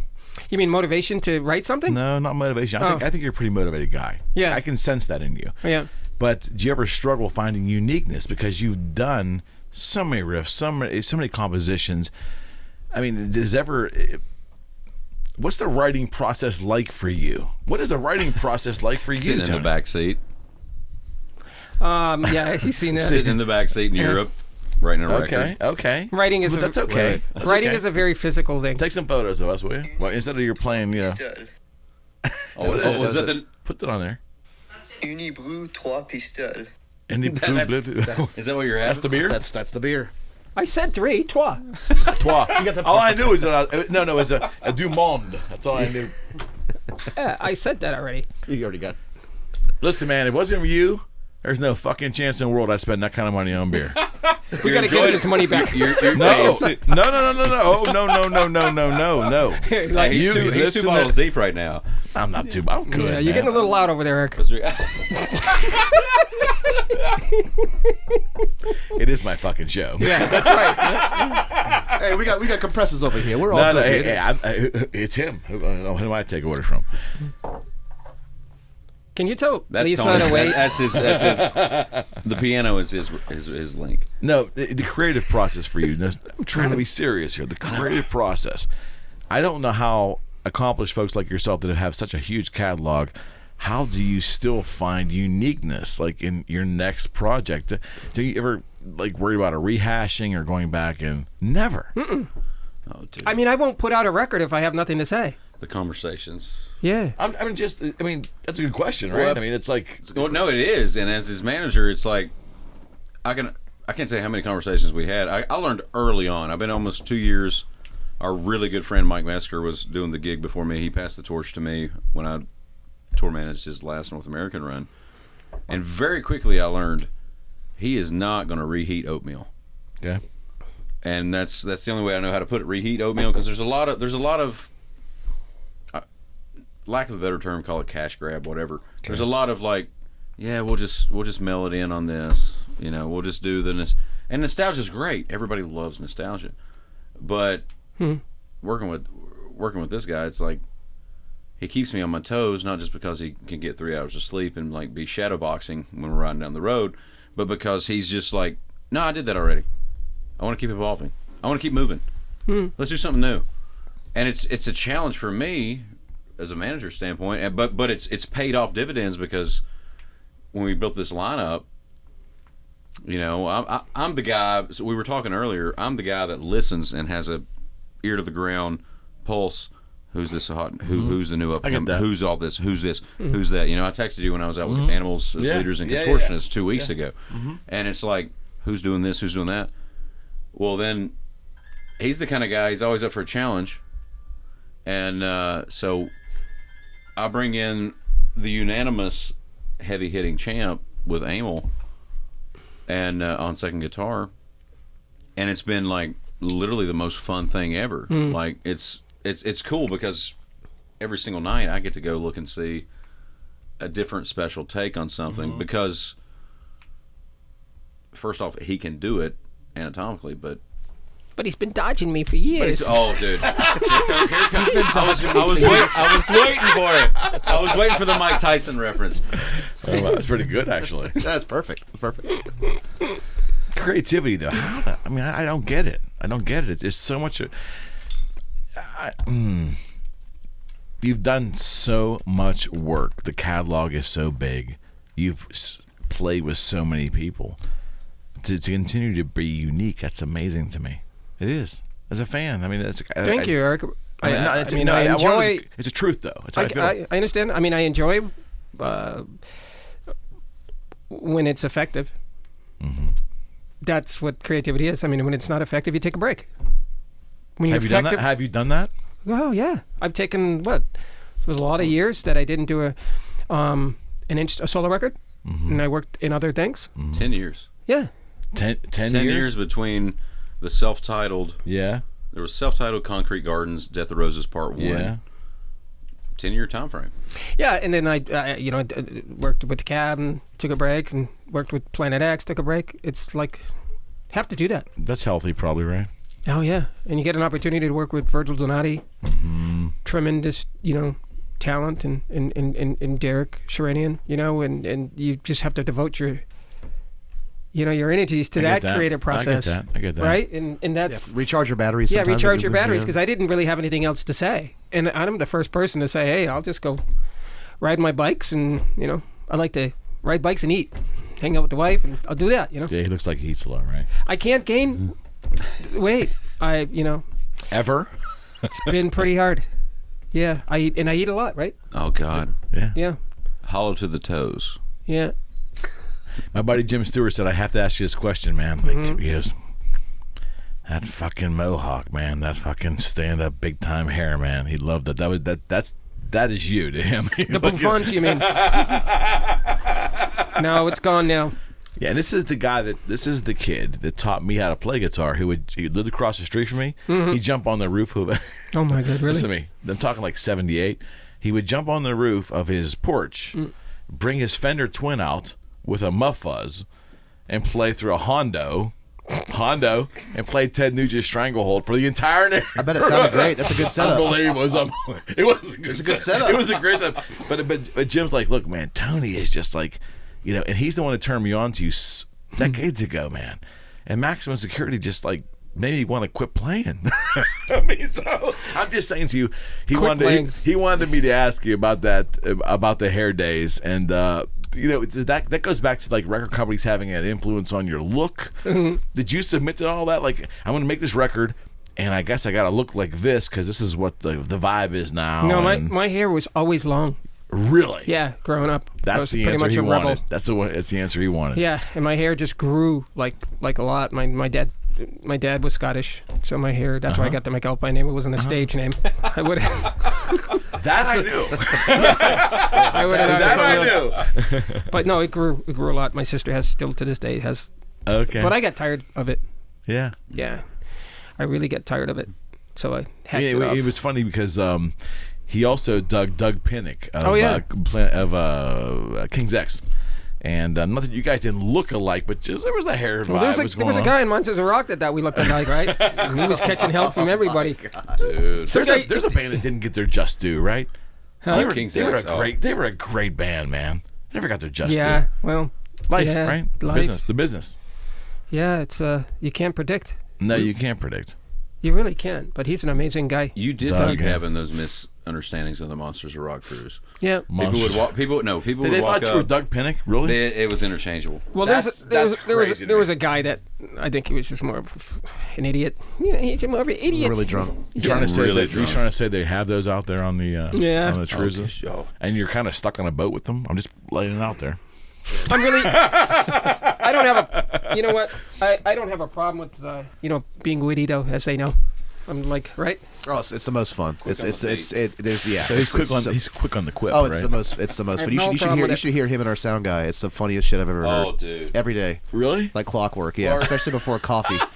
And after. Our sound guy Taylor. He's my roommate back in Nashville. Right. He's like 6'4", 350.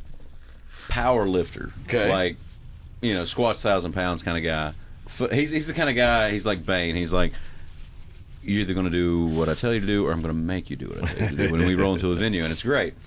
But Tony's the kind of guy when he walks into a place, he's going to pick the biggest guy out, which is always our sound guy, and he's going to just run him into the ground. And every morning, this morning, it was, you eat my bagel? No, why do you think I ate your bagel? You ate my bagel, didn't you? So for 2 straight hours. You wearing them out? Oh, whittling him down. But it's a great art. The whole organism that we have on this touring. Yeah, party. we all get along, and everybody, both bands. Like I said, these guys are tremendous, and Makes you want to keep going? Past. It makes it a lot easier. That's for damn sure. Yeah. It makes it so much easier when you wake up and you're like, oh God, here we go. It literally is hilarious. So I'm guessing you've been on those kind of tours. Yeah, we all have. We you know, and sometimes it's just you get a very neurotic person that it just has to be that way, and you deal with it accordingly. You know, it happens, and a lot of times it's not that Don't big go of a deal. there. We won't go there. Oh, we're fucking there. No, we're Let already it on fucking. that road. We're already fucking. Throw it in reverse. Nope. Time's up. Nope. Nate, it's the nature of the beast, though, and a lot of times just being a professional, you know, you have different personalities, and when you get a tour, when you've been through those sorts of things, and you get a tour where everybody is just really excited to be there and just to tear it up that night, it makes shit so much more enjoyable. It makes it Pretty just, cool, huh? Yeah, it just makes it more human. And it's fun. It's fun, you know. And we all share the same vehicle too. Like every day we see each other, and it's great. It's great. It's hilarious. We call them the arch echoes, you know. Yeah, dude. For real though, those kids. I call them kids because I'm old at 31. But Fuck like, you. Actually, I'm the youngest guy in the room right now. Wait, no, how old are you? I was born in 1960. Do the math. He's like, he's counting right now. 9%. He's like, right, that's got to be 6 years older than me, right? Yep. So, you look younger than me, though. Yeah, man, you look good. Thank you. You look great. Thank you, Eric. Thank you I very mean much. that. Thank you. It's a sober comment. I mean that. Have another one of those and we'll see how you feel.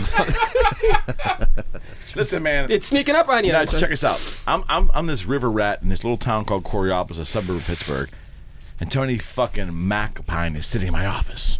Thank you, sir. That means a lot to me. Me too. So I'm happy to be here. Well, you know what? We're gonna do it again too. Oh, dude. It's just like We gotta get Mr. Koala here next time. Fred wanted to be here. Fred's an interesting guy. Mm-hmm. Mr. Fred. Yeah, Mr. Fred. He has. He was doing some kind of like. Do you follow Instagram? Do you get on there at all? He partially You follows guys, it. I'm guessing you handle his social media. I'm not on much. social media. Yeah, fuck it. He's partially on social media. Fred does these stories. So I guess he's in Germany with Dream Theater, and he's sitting there, and he's got a camera on him while he's laying in bed going, yeah, I'm going to get up, and I'm going to, like, look at fucking old buildings that need a paint job. I mean, like, you know, Right, we were talking about that. Yeah. talking about just ruining a whole culture in one statement. Like, why do you do that, Fred? Yeah, I mean, we're talking about that, right? We go to these places. Yeah. Do you sightsee And- when you're traveling? Absolutely not. No. Right on, No, it's the last fucking thing you want to do. No. People are like, oh, it's like, no. There's Like, Eiffel Tower. when you go to Romania, you don't want to see Transylvania. You don't want to see none of that shit. No. God Fuck that. bless you, 'cause that's how I feel. I went to Greece. I wouldn't leave I went my- to Greece and I didn't go to the top of see the. Parthenon. Yeah. And all that. I was like, wait, look, there's a cool pub there. We're Hey, gonna- let's how about this? Let's go on a vacation and let's schedule 100 things that we can fail at. That's called Right. work. That's called fucking work. Thank you. Why? Like, okay, we have an hour before we play. Let's go look at a castle. Fuck that. Fucking Why? right, yeah. Why? Yeah. I would rather go to a pub and have a moment of silence, go do my job, Mm-hmm. then go back to the pub after. You know? What is it with alcohol and like rock music? Something to do. Because the drug thing, I mean, hopefully that's kind of subsided to some degree, anyways. The dangerous shit. Well, I mean, I smoke a little weed now. So what? Because I use it because it's good for if you've had cancer. Amen. And my wife does. Amen. She smokes it too Yep. now. And I mean, the hardest stuff, the stuff that'll put you in the grave. yeah. Can't get away with it now. You used to be able to hire people to serve you and get away with it. Now you just probably can't. You know, not speaking from experience, but I mean, now there's fewer people touring now, and Yeah. if you're a lunatic, Yeah. you're gonna be looked at like you're a lunatic now. Whereas back in the day, I think the whole world operated on being a lunatic in this profession. You know. Probably. Yeah, probably.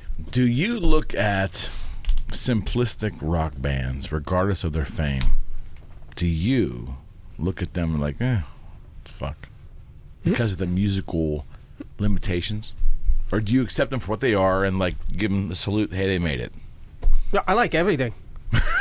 Really, I mean, It's true. I'm telling you, I like Are everything. you running for office? No. Last night, leaving the Mexican restaurant, Yeah. we were pumping Ariana Grande. Really? Yep. God bless Up you, to man. 11. God bless you. I love that. I love Yeah, that. like He's a all- melody guy. He loves Yeah. melody. The reason why I asked this question is, again, look around the room.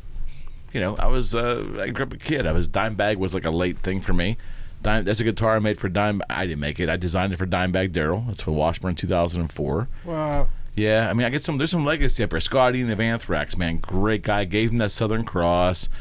Made some, Zach Black Label. Is But that the point- one? Is that the Southern Cross That's one? the Southern Cross that I gave Scott at the House of Blues in 2005. Oh, wow. Yeah, I remember that. That's amazing. Yeah, but the point I mean is, I was a kid that grabbed the guitar and played rhythm. Paul Stanley was like the ultimate rock star to me. Chicks dug him.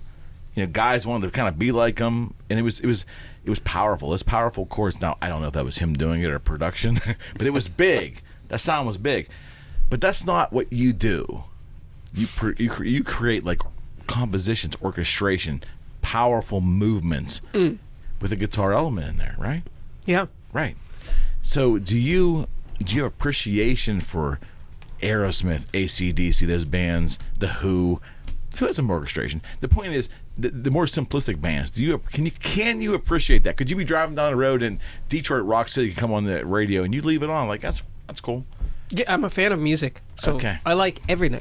I mean, That gives me hope that you said Yeah, that, yeah. because I always wondered about that. Like the Virtuoso, you are, as much as it makes you uncomfortable, you are, in a fan like myself and most fans, a guitar virtuoso. You are that. So we wonder, like, do you have any appreciation for the other shit we listen to? Yeah. Like just the other, straight ahead rock and roll, Attitude is commercial stuff. of course. I mean, I played in a cover band too. Get the fuck out of here. Yeah, Really? my first band I was in was a band called Lodestar. I can't. What did you cover? Everything. That's not good enough. What did you cover? We did. What did you cover? Listen, I opened for Black Sabbath in that band in Whoa. the Springfield Civic Center. What year? I don't know. It was a long time ago. I mean, That's crazy. yeah, it was before I did Edge of Insanity and all that stuff. Wow. Yeah, and that's. And Ian Gillan was Ian Gillan telling me, was- giving me some advice about that some things. Didn't that be 83? Born Again album. Yeah, exactly. The Zero the Hero was out. Yeah, let's not forget about that era. He told me. I love Ian. He told me didn't want to be there. He gave me some advice, and I listened to him. Okay. And What a voice, though. I mean, we played everything. Yeah. We played all stuff. So I loved. But most fans would say Tony playing like a, I don't know, Tony playing like a Thin Lizzy song. I love Thin Lizzy, but outside of a Gary Moore losing his shit, I mean, it's kind of a basic song. I mean, they can't imagine you doing that. You know what I mean? I don't know why. I mean, I played in Hale. We played cover tunes in Hale. We played. I get it. Yeah. I get it. There's a whole other side of this stuff too. Like, there's an attitude and intensity. Like, for example, like I love Django, but I grew up on Pantera. I'm a Nirvana guy. I'm a Nirvana guy. That's the 9%. I can't rectify that in my brain right now. Yeah, I mean, no, it's true. Like, yeah, Get that guy a beer. For No, fuck's I sake. can't. Okay, I you know, respect but that. that's how a lot of times people are very surprised. Like, I love Rihanna. Yeah, There's certain pop artists and pop songs that I can listen to all day and not get tired of. We were like pumping Ariana Grande You last love night. the way pumping and Madonna, the same sentence. No, come on. What's not to love? He said it. I mean, I'm just. But you know what I mean. It's A Freudian slip there. there's There's a huge Freudian slip there. there's an attitude. Sometimes you like the exact opposite of what you actually do, and it shouldn't be a surprise that Tony could probably go, would love to go jam this or that, or this, or Eddie Van Halen loves this or that. It shouldn't be a surprise, but people think that you kind of are what you are. First impressions stick, and Yeah, you know, that it's- sucks. Yeah, That it pigeonholes is you. what it is. It's fine. Well, with the Pomeroff gig, Yeah, humongous pop, it's the French That's Justin Michel, Timberlake. France, Michel right? Polnareff. Yeah. and Yeah. you know what? It's great music. Yeah. There's two types It of is. music. There's great music and not great music. Yeah. Or good music and bad music, right? Right. I mean, if it's good, it's good, right? Yeah. I mean, to me, I think about there's a lot of bad metal. Metal's a tough word to use. So let me ask you this question: Do you, Mike Varney? He entered your life in what year? 84 ish. Something. All right. Yeah. Do you remember the very first release under Shrapnel? Vaguely. I'll tell you this though. I'll tell you, Mike. I'll tell you that Mike. What a politician. He can deflect, man. There ain't no doubt. This son of a bitch can deflect like you can't believe. When I was featured in a column, he called our house, and my mother answered the phone and said, "This Mike Varney's on the phone," and I'm like, "Get that? This." Goodbye. I hung up the phone. It's a true story. I hung up the phone 3 times. I hung the phone up. Oh my God! So I finally called great. back and just talked to my mother, and That's just great. convinced her that. And I'm like, it's one of my asshole friends down the street walking around with you. It's not. It's not Mike Varney. Why would Mike Varney call us? Yeah. And it was Mike Varney. Yeah. Yeah. It's kind of Well, pretty the reason cool. I asked you that question is I had that very first album. It was Metal Masters or US, whatever it was. There was a band on there called Gill's Meblin Assault. I challenge you to go back and listen to that. It's called No Time. That's the name of the song. The third song on the record. And that's all I knew of Arnie was like, my buddy gave me this record. I'm like, this is like badass. But that third song was never heard of them again. Don't know if they're around. Oh my God. They're probably doctors-in-law. You're saying. They might be, or they're dead. I don't know one of the two. Gill's Meblin Assault. Third song. You want to look it up? Yeah, third song, first album, Volume 1, Metal Masters, or whatever, Metal, US Metal or something, or... Yeah, so that was... You can even, play it into that microphone. I don't care. It's called No Time, yeah? No Time, There we baby. go. This is it. Yeah, this is it. Here we go. It's 57, so you might have to put it up by that mic. There it is.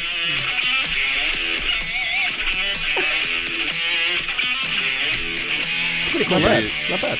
Beauty of the internet. I'm not a fan of the vocals. I'll just leave it there. Oh, here we go. The Wannabe.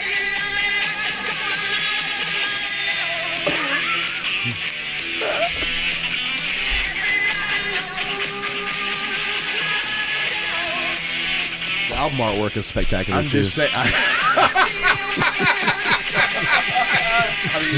Vicious. No, it's actually pretty killer. Yeah, that's where when I think of Mike Varney, that's what I remember being exposed to this record. And but he believed in it, man. He believed in guitar oriented rock and roll, hard stuff, right? And he believes in waking you up very early in the morning to play you stuff. That sounds very familiar. Listen to this guy. No. He's the one that wakes you up. You get a text. Where are the people at? He's on that Spain time. Yeah, he's on that Spain time. Yeah, he's wide awake, bright-eyed and bushy-tailed. Mike would play Paul Gilbert over the phone and Vinnie Moore. Yeah. Listen to this guy. He's a little more advanced than you. Listen to A little more advanced than you. Check A this little out. more advanced than you. That's what he said. He would say all kinds of things. And Vinny and I would always laugh about this. He goes, yeah, he was saying the same thing to me. It's so I think he was pitting us against each other. Okay, how about this question? We have talked. You're an East Coast guy, right? Right? So all this shit happened in the 80s, early 80s out on the West Coast. What shit? Shit, metal was... Some folks said metal was born in the at least with Quiet Riot and Randy Rose being in that band. And were you, being on the East Coast, were you aware of that stuff? I mean, was it on your radar? Was it... What? He has not drank yet. God damn it! Here, my point was, you're on the East Coast. You guys get me, right? I mean, it's absolutely. Well, no, go the a little crew. deeper. It's just like hip-hop, the West East. I don't know what hip hop is. But anyway. so you're saying the debate. What is the debate? The debate is that this came from the East Coast or the West Coast. There's a debate. He's there? an East Coast rocker, man. Right? You were born on the East Coast. Yeah, and I had the wonderful, exposure to some of the greatest bands, local bands. Crier, Connecticut band with Jay Johnson. Okay. Jimmy Bell. I used to go to Jimmy No Bell's. shit. Jimmy Bell's. He No played in a shit. band called Joint Forces, and he played Bill Attack was a band, and I would go to I would go to these shows and take a tape recorder in and tape them. It started with this son of a bitch. And one day, there you go. And one day he said, he was at a clinic in Wethersfield, and he would say, "Is it true that you came to my shows and would tip me?" And I would go, "No, sir, I didn't. No, I didn't. I would never do that." But he knew. Yeah, incredible. Left-handed guitar player. Wonderful, wonderful guy. Wonderful player. But were you aware of all the shit that was going on the West Coast? I didn't know what was going on. See, the point was that West Coast thing they assumed was the whole country was engulfed by it. Probably because of Quiet Riot, mental health. But that was supposed to have, I wasn't aware of Motley Crue being that big or, I wasn't but I was aware of Bon Jovi. I was aware of that East Coast, New Jersey. I was aware of that being commercial, but I wasn't aware, it wasn't like, I don't think the West Coast thing was actually as big as it's portrayed to be now. Music is the game of sensationalizing everything. There's no question. There's no question. Here, he wasn't aware of what was really happening out there because it didn't get to him. So it's all, to me, the West Coast thing was a little overblown. Probably. Speaking of movies, did you see that movie I was in? Oh, you didn't know? No. Wes Montgomery. I played Wes Montgomery. You played Wes? In a movie called Crazy. When was this? 2008? Yeah, 2008. Yeah. They're calling me all the time to do these movies, but I don't have the time to. How did you calling me all the time. How did you like the acting thing? I loved it. I didn't act though. I just. What do you mean you didn't act? I played Wes Montgomery. God, I love his stuff. And I was in a bar playing. You had a hollow body. You had a hollow body. I saw you're playing with your thumb. Yeah, the suspend. Yeah, I love it. Pretty cool. Jacket. Yeah, it was great. Loved it. 2008. Mm-hmm. It's called Crazy. That scene's on. You can find it on YouTube. That scene's on there. Just his scene is pretty. So Josiah told me, and I was like, "What?" Because I love Wes Montgomery. I love Wes Montgomery. I was just educating myself as YouTube does, sends you down the rabbit hole. That's what happens. And I'm like, I'm managing this guy. Let me look. And I'm like, why am I getting all this Wes Montgomery stuff? Is this targeted ads because I live in Nashville? Mm-hmm. And then all of a sudden I pop up and I'm like, oh my God, that's Tony sitting there. Really? He looks really sharp in that suit. That's what my wife said. Yeah. How come you don't dress like that more often? And I was like, oh my, this isn't real. And then I watched the movie and I was like, this is really him. Yeah. Wow. And did you see me on the Jay Leno show? Yes. Yeah, I was very nervous on that show. You know why? Why? Because we did this rehearsal during the morning, right? That's how it works? Mm-hmm. Okay. And they shoot it live, but you do the rehearsal, walkthrough of everything you're going to do. West Coast time, right? Oh, yeah. And what happened was the guy comes out and says, okay, everybody quiet, and, everything it's all kind of controlled. And then they're counting down, 10, 9, 8, play. And, Branford goes, play. So I went to turn on the volume, and the knob fell off. Oh! Get the fuck out of here. Yeah, the knob fell off, so I did have no volume knob. And I'm always turning the volume up and down and stuff like that. You grab the stem and do it? I had to turn it up like that. And it just was freaking me out that thing was right there, like it rolled down. And I was just like, maybe I can just kind of grab it. You can't go get back in the zone. But oh my God, man! Yeah, that was kind of weird. You fired your guitar tech after that, right? No, I didn't. I didn't have a guitar. Wait! I didn't even know you were on that. When was this? 90 something. Wow! And the fucking volume knob fell off. Yeah. Oh my God! And they go figure. But that was really fun. You worked it out, though. You figured it out. Yeah, had out such a great time. And hanging out with Kevin Eubanks. I was about to ask about across that. the street. How about that guy? Whew, amazing. With his stump. Talk about Wes Montgomery. He played with hot distortion with his. But Branford Marcellus, just absolutely amazing. He was a guest on a record I put out called Madness. Yeah, he showed it, and then the Tonight Show horns. Came in and played. I didn't know that. This is funny. This is funny for me because I'm a generation under. He's fucking bringing that up. You know? I am. I know. He's like slinging that youth shit on me. It's not the only thing he's slinging over there. Look at all those empty bottles.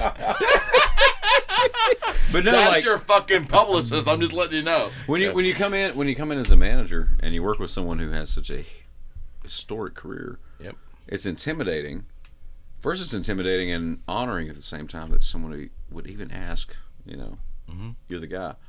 But it's funny, man. Every time I turn around, there's like another thing I didn't know, or another. Me too. It's like a 4-dimensional person. Like every time you think you got T-Mac figured out, all of a sudden, no, wait, there's more. All right, well, then I'll tell you about my porn career. Oh, nice. Let's go. I've been looking. I haven't found John. I haven't found John RedTube yet. If you need to know. I gotta go pee on that one. That was amazing. And that cooler is yours, man. It's got my name on it. Just keep it for the rest of the tour. And at the end of the tour, you go, that goddamn McKenna was all right. Give me a cooler. We'll just take the mics. No, sure. Unibrue I'm 3 old. pistol. Dude, No, you can't have the mics. SB7s, man. They're you great. familiar with this? You use on stage. What do you make your cabinets with? Do you have a cabinet?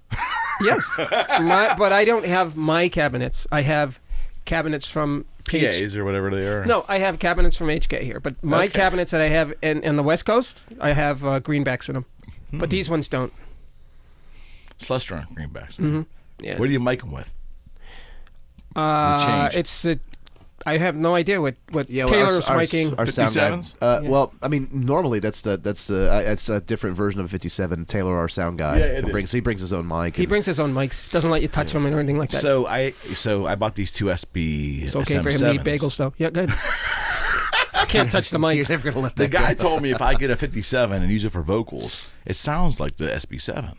The 58, which is the vocal mic, it's too bright. It's like Yeah, these are very warm. Okay. they are. Yeah. I love that. Especially for voice. Yeah. I love that. Yeah, so that's ironically that's a basically an instrument mic, but Right. we're using it for vocals and it's great. Well, it sounds somewhat close to these. 58 to 57 is the same thing, it's just different screen, different diaphragm or whatever. You think?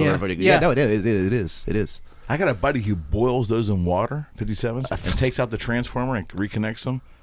Does it turn it? Don't laugh. It sounds like- into a SM? No, and he makes his guitar amps with that analog, right? All tube. He Wow. swears by it. Yeah, He swears by that, boils huh? them, takes the transformer out, reconnects them. He boils them. Wow, that's I don't get it. amazing. Yeah, weird, very strange. Give me your email. I'll send it over to you. You'd laugh your ass off. It's Wow. funny. They do it. I'm not a tech guy, so I'm not I either. wouldn't even find that interesting. But Yeah, I I agree. know that he I'm like, does it. okay. I got don't to know. say- Listen, man. Either he has too much time on his hands, or he has no life. I don't know. That's but- gear. That's gear if you- culture in general. yeah, That's, if you that's- put that heading on the email, it wouldn't be the first email. Yeah, I Yeah. get that. I Yeah. get that. Skip down I'll send. I'll send. Scroll down. I'll send it to him. yeah. Boils is 57. Moving on. No, he boils the freaking. He boils it. So I guess the glue. There's a little diode or transformer in there, and he pulls it out. Do you know what I do? I don't know. I take the card, I buy one, and then I put it on my amp and just go about my business. That's what I like about Eric. That's what I I'm like kidding. about not going to music stores. Do you not do that? And I don't No. do it at all. Unless you have to. I like getting stuff online. God bless you, man. Sweetwater, You are not. You are not. they are the typical, kings.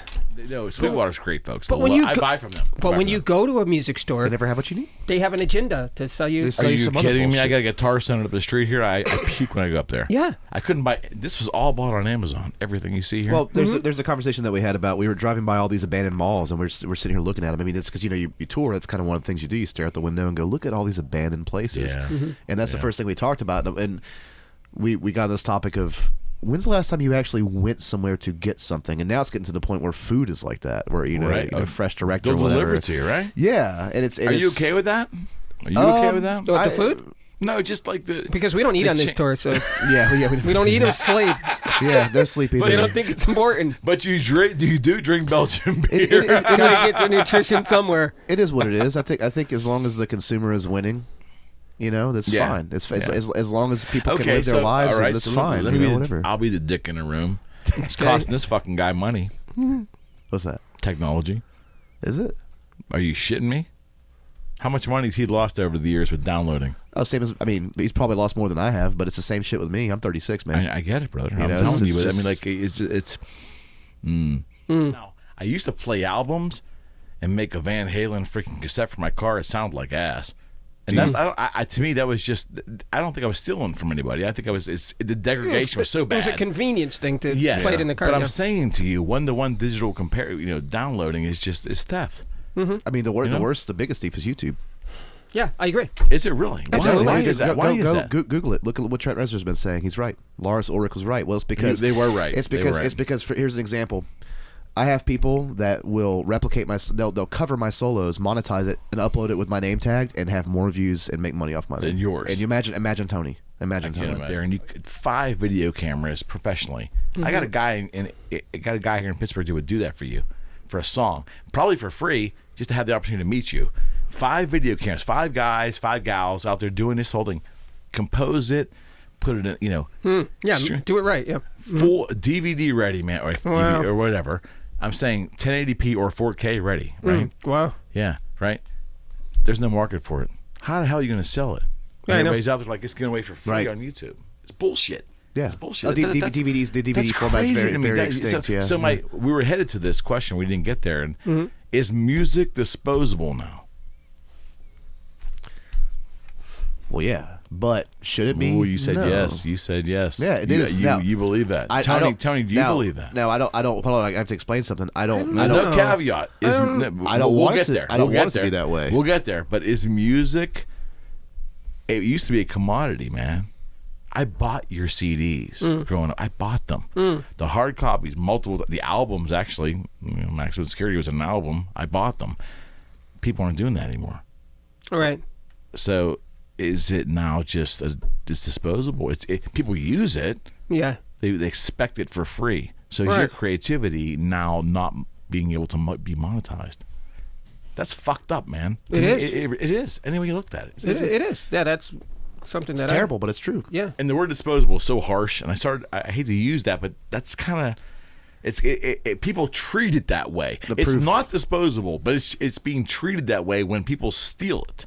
Yeah. Right. What the majority does, what the masses do, is what it is. Like, and I think YouTube is the biggest. It's the biggest thief. So help me out with that, because it should be guaranteed. You should be able to buy, like, it's the streaming version of it. It shouldn't be free. You should. So $10 a month for unlimited streaming is a joke. But I think you should somehow. I don't know what it should be, but you should pay for whatever you look at. Netflix. They don't give you the movies for free. You gotta. All right. Let me ask you. If this is too personal, don't answer. Okay, it's too personal. Go ahead. I'm asking you. Try it. I'm guessing for a period of your career, you got an ASCAP check probably every quarter, every month. I don't know how they pay. BMI.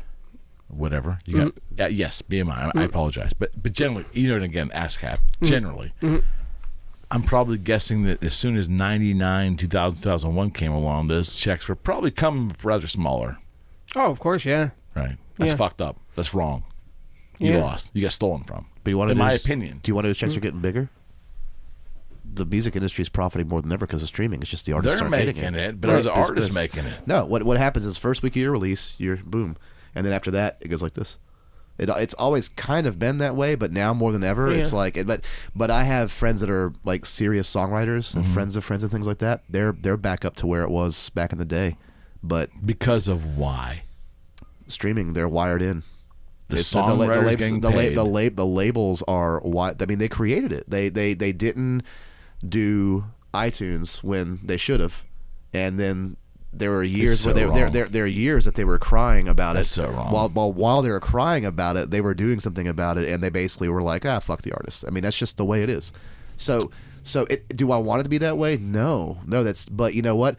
My generation. We'll go use the Josiah thing. You can. I got signed in 2007 to Roadrunner Records, so I saw the last bit of the music industry with development money. Yeah. I won't spit out any numbers, but it was still there, barely, but it was still there. And then literally at that point, doors started closing. At that point, things, the downloading happened way before that, but it didn't really affect things until around 2009, where people literally were just not getting. But see, the actual record budgets were the last to get hit, and then 360 deals started happening where labels were like, we'll sign you, but we're going to get your merch too. Right. Yeah. So I got to see the last bit of that. So I've never made any money off of the music that I create. As a matter of fact, I've paid to do it my whole career. I've paid to do it my whole career, period. Wow. Straight up.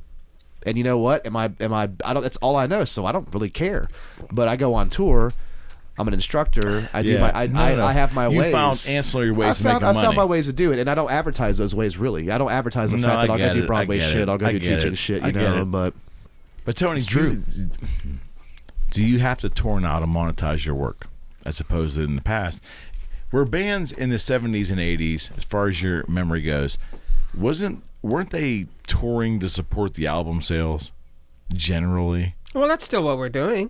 I mean, You don't think that, so monetizing the tour is not the only hope to make money? You're still worrying, you still can get some money from downloads and from streaming? Yeah, and Okay, it's good to have, hear then. Yeah, It's and we good to have hear. a product there with us. But I think the musicians need to take, like I said in the beginning of this program, Yeah. they got to take over. They got to. Somebody has to figure out an angle to go after the big companies. Will that happen? Only if somebody takes initiative and makes it happen. And a lot of them won't do it because they're just Yeah. they're artists. A lot of times their heads are in the clouds. It's just how it is. Really? Yes. That's how they took advantage of us in the first place. Then when we have families and we have wives going, what the fuck are you doing out there? You need to care about this. Then shit changes. Right. But until then, it's our heads in the clouds. And when you're using excessive motor skills up here, you're not thinking about all these other things. You're thinking about being the best you can be in this realm. Yeah, but you got artists like Taylor Swift that Yes. talk about it all the time. Yeah. She wants to. Part of her management team came right out of Pittsburgh here. I saw that evolve. Isn't that cool? Isn't that cool what she did though? She was like, "I'm not putting my shit on your streaming No, service." she held her I'm ground. making, she's She like, held "I'm her making ground. you money." No, we're Yeah. not doing this. And that was really admirable the way she did that. There's artists few and far between who can actually do that and survive. Yeah, I mean, and some do it just to make a press release about it, and then they put it on there anyways. Lars was right. He was always, dude. Yeah, most Lars was definitely. right. He was right. That's somebody telling the consumer you don't need to do this, and they're going to do it anyways. So they're like, "Fuck this guy," and then it really happens. Well, he lost. Anyway, he lost big time financially, and got a court of public opinion. He got hammered. Right. I mean, the band survived, But they were leading. That's the funny thing when you go back to the Napster thing. They were leading the guard, and everybody was so quick to point. See this shit? Everyone was so quick to point fingers at them because they were at a anatomical level that no one understood. But that's the thing about wealth is there's always a guy in front of you in line that you can point at and say, that guy's wealthy. Well, that guy's got a guy he can point at. And it's infinitely. And everybody pointed at, during the Napster days, everybody pointed at Metallica saying, they can have their own private islands. What does it matter? Well, they were leading the charge because they understood the pecking order and the food line. Theft is theft. I don't give a shit who it's happening to. And this guy sitting across from me is one of the finest guitar players I've ever been exposed to, listening in my life. And whether it's him, whether it's some garage band getting their first CD, or whether it's Led Zeppelin, no one should be stolen from. No, and that's bullshit. Yeah. I hope Taylor, our sound man, He's out that. front right now. Is he out front? Hey Taylor, you hear that shit? No one should be stolen from ever. give me back the bagel. I don't know about the bagel, but there's some kind of shit going on with the bagel. You got to figure it out with Tony. Monetize the bagel. Monetize every seed and every spore on there. Yeah, I mean that's the pecking order, and that's the way things are right now. But there's no other industry other than music. You can't go into a restaurant and say, "I'm going to sample. I'm going to eat every single piece of your finest dining." There's no sampling. They're stealing. It's Oh, theft. I mean, I'm sorry. It's bullshit. It is true. Yeah. It's theft. And listen, I got that from having a 2 or 3 hour conversation with Paul Stanley of Kiss after a show in 2009 in Pittsburgh. We sat and drank wine. He unloaded on me. He goes, "It's fucking theft." I'm sorry. I know it's a harsh word to use. It's true. I don't want to piss anybody off, but it's theft. I mean, You keep producing. God bless you, man. Thank you. No, God bless you. Because, that has to be frustrating to some degree. It is. Yeah. It is frustrating, but it's what I do. It is what you do, and it has to come out. But I think we got to get our heads out of the clouds and be more aware of it. we We're going to have take the initiative to start something. accountability. To straighten it out, I to think fix it. musicians. I think. Okay, so how are you going to do that, Tony? How's it I gonna- don't know how to do that. I don't either. I'm just asking you, how would you, what's your suspicion? How did you start to correct the problem? Well, I would if I had a kid, and I wanted him or her to be a professional musician. They would just You'd be send them to dental school. No. They would be sober, and they would be very 9%, right? They'd be very artistic, Uh-huh. and they would understand contracts, basic short form contracts. They'd just be educated, period. Like my dad was not, he's a musician, but he wasn't a professional musician. Like no, I went to school for music. Nobody ever taught me how to, you know, and you know what I'm saying? And, you know, like I said, my entire career has been, this is what I know. And as a matter of fact, the streaming thing this is a 15-year-old conversation at this point. It is what it is, and it's kind of like why is it not corrected if it's hurting guys it's like too this far guy? gone. Why? It's too far gone because the consumer, you can tell them no, but they'll find a way because for every technology, if you create a password, it's gonna make somebody can hack it. Yeah. You know what I mean? That's just how it is. If you create a new password, somebody's gonna get ahead of that one over time. That's just how it is. So I think that accountability, and I think it will kind of come back around. There are some platforms that, like, there was this one big controversy with this company that puts on like private shows and stuff, and they're not paying the artist right or whatever. But there's always going to be a new Uber that's going to short change the taxi driver. It's just how it is. So if you have accountability, some people think that's building a better mousetrap. Yeah, well, I mean, Billy Corgan. You're rewarding the consumer to the point of where you're screwing the guy that's doing the work. No question. So how can we defeat it? I think the first step is embracing it, moving it, and then making it evolve. Yeah, and they tried to embrace Napster, right? And they tried to embrace Apple and Spotify, and they all fucked you. Awareness, though, because we weren't aware, and neither. You know how many dinners I've been to with labels? So that's really all they did was just buy me dinner. You know what I'm saying? And I owe them money. Yeah. You know, because they made it that way. They bury you in debt so they can make the decisions. Like, that's just how it is. So being aware and being educated. Yeah, I get musicians that. have to stop being stupid. Yeah. They have to start being What's your thoughts aware. What's your thoughts on streaming? Yeah, I mean, I agree. I'm not. I mean, people come up to me all the time and talk about it. You know, that I just think. Do you permit streaming? Several records on Apple stream? Music and Spotify, and I mean, of course, you get micro pennies on the dollar for it. Yeah, but it's like with a new band, you have the whole issue of monetary gains versus exposure. We don't need exposure, but a new band getting on Spotify, and we're getting exposure. They don't care about it supposedly. Yeah, but it's this weird dance between it, and it's also it's got to be an insult. It's an insult to a musician when you put your sweat and pain and tears, and you do it for so many years, and then someone walks up to you and says, "Hey, been listening to this record for free for 20 years. I've never bought it. Never. Can you? Since I've been buying it, since I've been listening to it for free, can you sign this free piece of whatever?" It's just I don't know. I'm just a manager, and I'm just a person, but looking at it, it's disheartening, but I do think there's a way to evolve and get ahead of the curve. Well, how?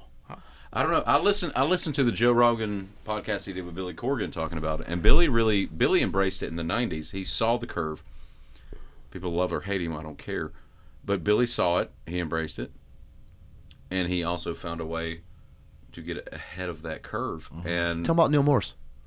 Dude, Neil Morse. He's got it figured out. So Neil Morse, which I'm going to set you up with Bill Hubauer. He's coming to the show tonight. He's the keyboard player for Neil Morse and Mike Portnoy on the Neil Morse band. Neil Morse pulled everything. He pulled an Adele. He pulled a Taylor. He pulled everything from Spotify. Pulled everything from Apple. No streaming. He right? launched no streaming. No, he launched his own streaming service. And Neil Morse is one of those guys. And first off, Neil, I love you. Worked for him for years. Loves Tony. That's the first time he got to see our set ever on the Yes Cruise to the Edge. And he launched his own streaming service where you can only get it streaming in a FLAC file, lossless file through his website. And he's done like purchase it though, right? Yeah. You can purchase it. Everything he's done is streaming. From Spock's Beard, Transatlantic, Flying Colors with Steve Morse, all 500 records he's ever did with Portnoy. Yeah. But you got to buy it from him. But that's the way it should be. It's the way it should be, I think that's the solution. That's the solution. People want streaming. You want streaming. You want streaming in the highest form. You buy it from the artist. So Neil Young, right? He started that. Was it Pinot or whatever it was? It was the Device, whatever. Failed. Garth Brooks launched his own thing, and the problem is when you're fighting against that kind of muscle, it's tough. But the beauty of this niche market is you're talking about a fan base that is Yeah. the absolute most eclectic, most And they're digging in, fucking loyal, and that's the and great they're thing about loyal, it. and Yeah. they want to make sure that the person that they believe in the art, Yeah, yeah. that they are helping believe in the art, Yeah. and it's not diluted down. Yeah. So it's the difference of going to your doctor back in the old day when my grandpa was you go straight to your doctor without insurance companies, talk to him about it. Yeah. It's direct Straight to the source. Direct to source. It's direct artist to to consumer. client. It's artist. Yep. It's basically Tony. It'd be Tony right to the freaking fan. That's it. And you know, Right. we're getting there right now. I can't tell you. There's some younger cats that are doing it. There's Oh, some hip hop artists that are like, fuck a label, just get a high powered manager and put out singles. Fuck a hip record. hop. I think hip hop is where it's starting. That's where it's happening. Is that they're the ones innovating because it's true. It's true. I mean, it's really happening right now. And but the other thing is they don't need to pay money for a drum room to have real drums. You know what I mean? They have so it's a little different. But I think that a true musician can adapt, and I think if you're accountable and you're educated, you can adapt. And if you can really play and you really have something to say, just say it. But then we should protect it. And I think that there were too many years where musicians just didn't give a shit about the business end. You know what's that quote? Well, They they didn't call pay it attention to they it. call it music business. I'm like, you know what I mean? They And that's- trust their managers. well, They that's trust right. the- yeah, right. And Right. they And should their handlers. They should right? not have done that. Right. They should not have done that. But I've been self-managed for my whole career. Yeah. God bless you. I haven't been. God bless you. I mean, I haven't gone the furthest, but I'm here and I'm happy. But this to guy go. here has seen it all. I mean, you were there. he has. You were you knew it during the old school way of doing business, all the way through what we're dealing with now. I mean, I have. And and you made it. Endured, I've evolved. endured. You've evolved, but you have a rabid fan base, and you have people to appreciate you, and that's the way it should be. That's the way it should be. They're loyal. We're loyal to them, and yeah, it's just one big circle. I would venture to say this: long form communication, like we're doing right now, Yep. is one of the best ways to get the dialogue started with the general public. I think Because so. most of the time, what people read is a clickbait article No doubt. from an artist from Dude. insert clickbait Look, article man, company here. 90 seconds of your attention span, they think the millennials can only handle that. Joe Rogan proved it wrong. That's why we're doing this, because you know what? It's engaging. And there's an absence of it, and I think 2 hours right now that we just spent. Whatever. People are going to get more extracted from knowing you guys in this conversation with you than they would ever get from some cheap ass write up and some blog Yes. online. So my Tony, I spent I'll fess up at least 12, 14 hours going back listening to album reviews, interviews with you. They ask the same questions. I don't know how many times you told your story, right? Yeah. I mean. So to me, what's current? What's on your mind? What do you think about the music? Whatever's on your mind is what people want to hear. Yeah. They know your story. Your fans know your story backwards and forwards. And we love stories here. But the point was, let you freeform talk about what's happening now. And I think that's the win. It's definitely the win. It is. I think so. It is podcasting is the win, because just like we were talking about earlier, Yeah. people come to shows trying to grasp a memory in a phone or video Yeah, device, yeah. whatever. They're trying to grasp a memory in a moment. What better way to grasp a memory or a moment than a 2-hour unabridged the man conversation? is speaking off the cuff. So when you were young in your career and you go into a radio station generally, right? You'd be at a radio station, then you go in, and you knew you kind of like mentally prepared. They're going to ask you about this. They're going to be asking about this. Yeah, there was a script, yeah. It was a script. There's no script, man. And that's where I think the difference is now. People want to connect. A different side of you is here. You may not feel it. It's you. Yes. But you're revealing something about yourself that's so off the cuff and candid, and you are as well, my friend. Yeah. And that's where I think it's like that's where the genuineness of the whole thing is, and that's why that's why I started it. I mean, look, I didn't invent it. I mean, I got plenty of other people doing it, but the point was I wanted to be genuine. And when you reached out and said, Tony, we'll do your show, I just was like, Well, we're coming back. Oh, we're coming I hope back. I hope you're ready for when we come back. Mr. Koala's got to be here. oh, We gotta Fred have will some- call me. Fred is in town. He'll be you here. have to put the swear jar out for Fred. Yeah. You guys are so well behaved. I mean, know, like, I right? dropped how many freaking bad language. Sorry, Mom. I know you're watching, but sorry, No, we Mom. are. We're good boys. We got to go to All right. sound check.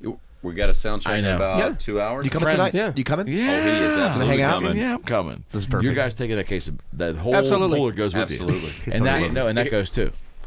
Absolutely, Friends, dude. this has been the Eric McKenna Project. Incredible Tony MacAlpine. MacAlpine. I can't MacAlpine. ever- excuse me. MacAlpine. I've been calling MacAlpine my whole life. It's MacAlpine. Yes. Thank you. McAlpine. I My can't name's tell- even worse. Yeah, Hold his on. name. Emil, is it Werstler? It's Emil Werstler. Werstler. The L is there. Emil Werstler, Tony's guitar player. Important that L. Club Cafe. Listen, by the time you hear this, the show's over. It's Club Cafe in Pittsburgh. Josiah? You got it right. Are you Uh-huh. Hebrew? Yeah. Baker. I was going to call you Mr. Baker because I was embarrassed. The point was, it means the world to me, and thank you. Eric, thanks for having I've me. been a fan for so effing long. For you to sit across the table from me is We're coming back. Coming back. Unbelievable. Thank you for having me. Thank you. God Yeah. bless you all. Thank you very much. Thank you. There he is. Salute. I'm waiting for the Fred text. I don't want to hold you guys up. Oh, you're good, man. That was fun.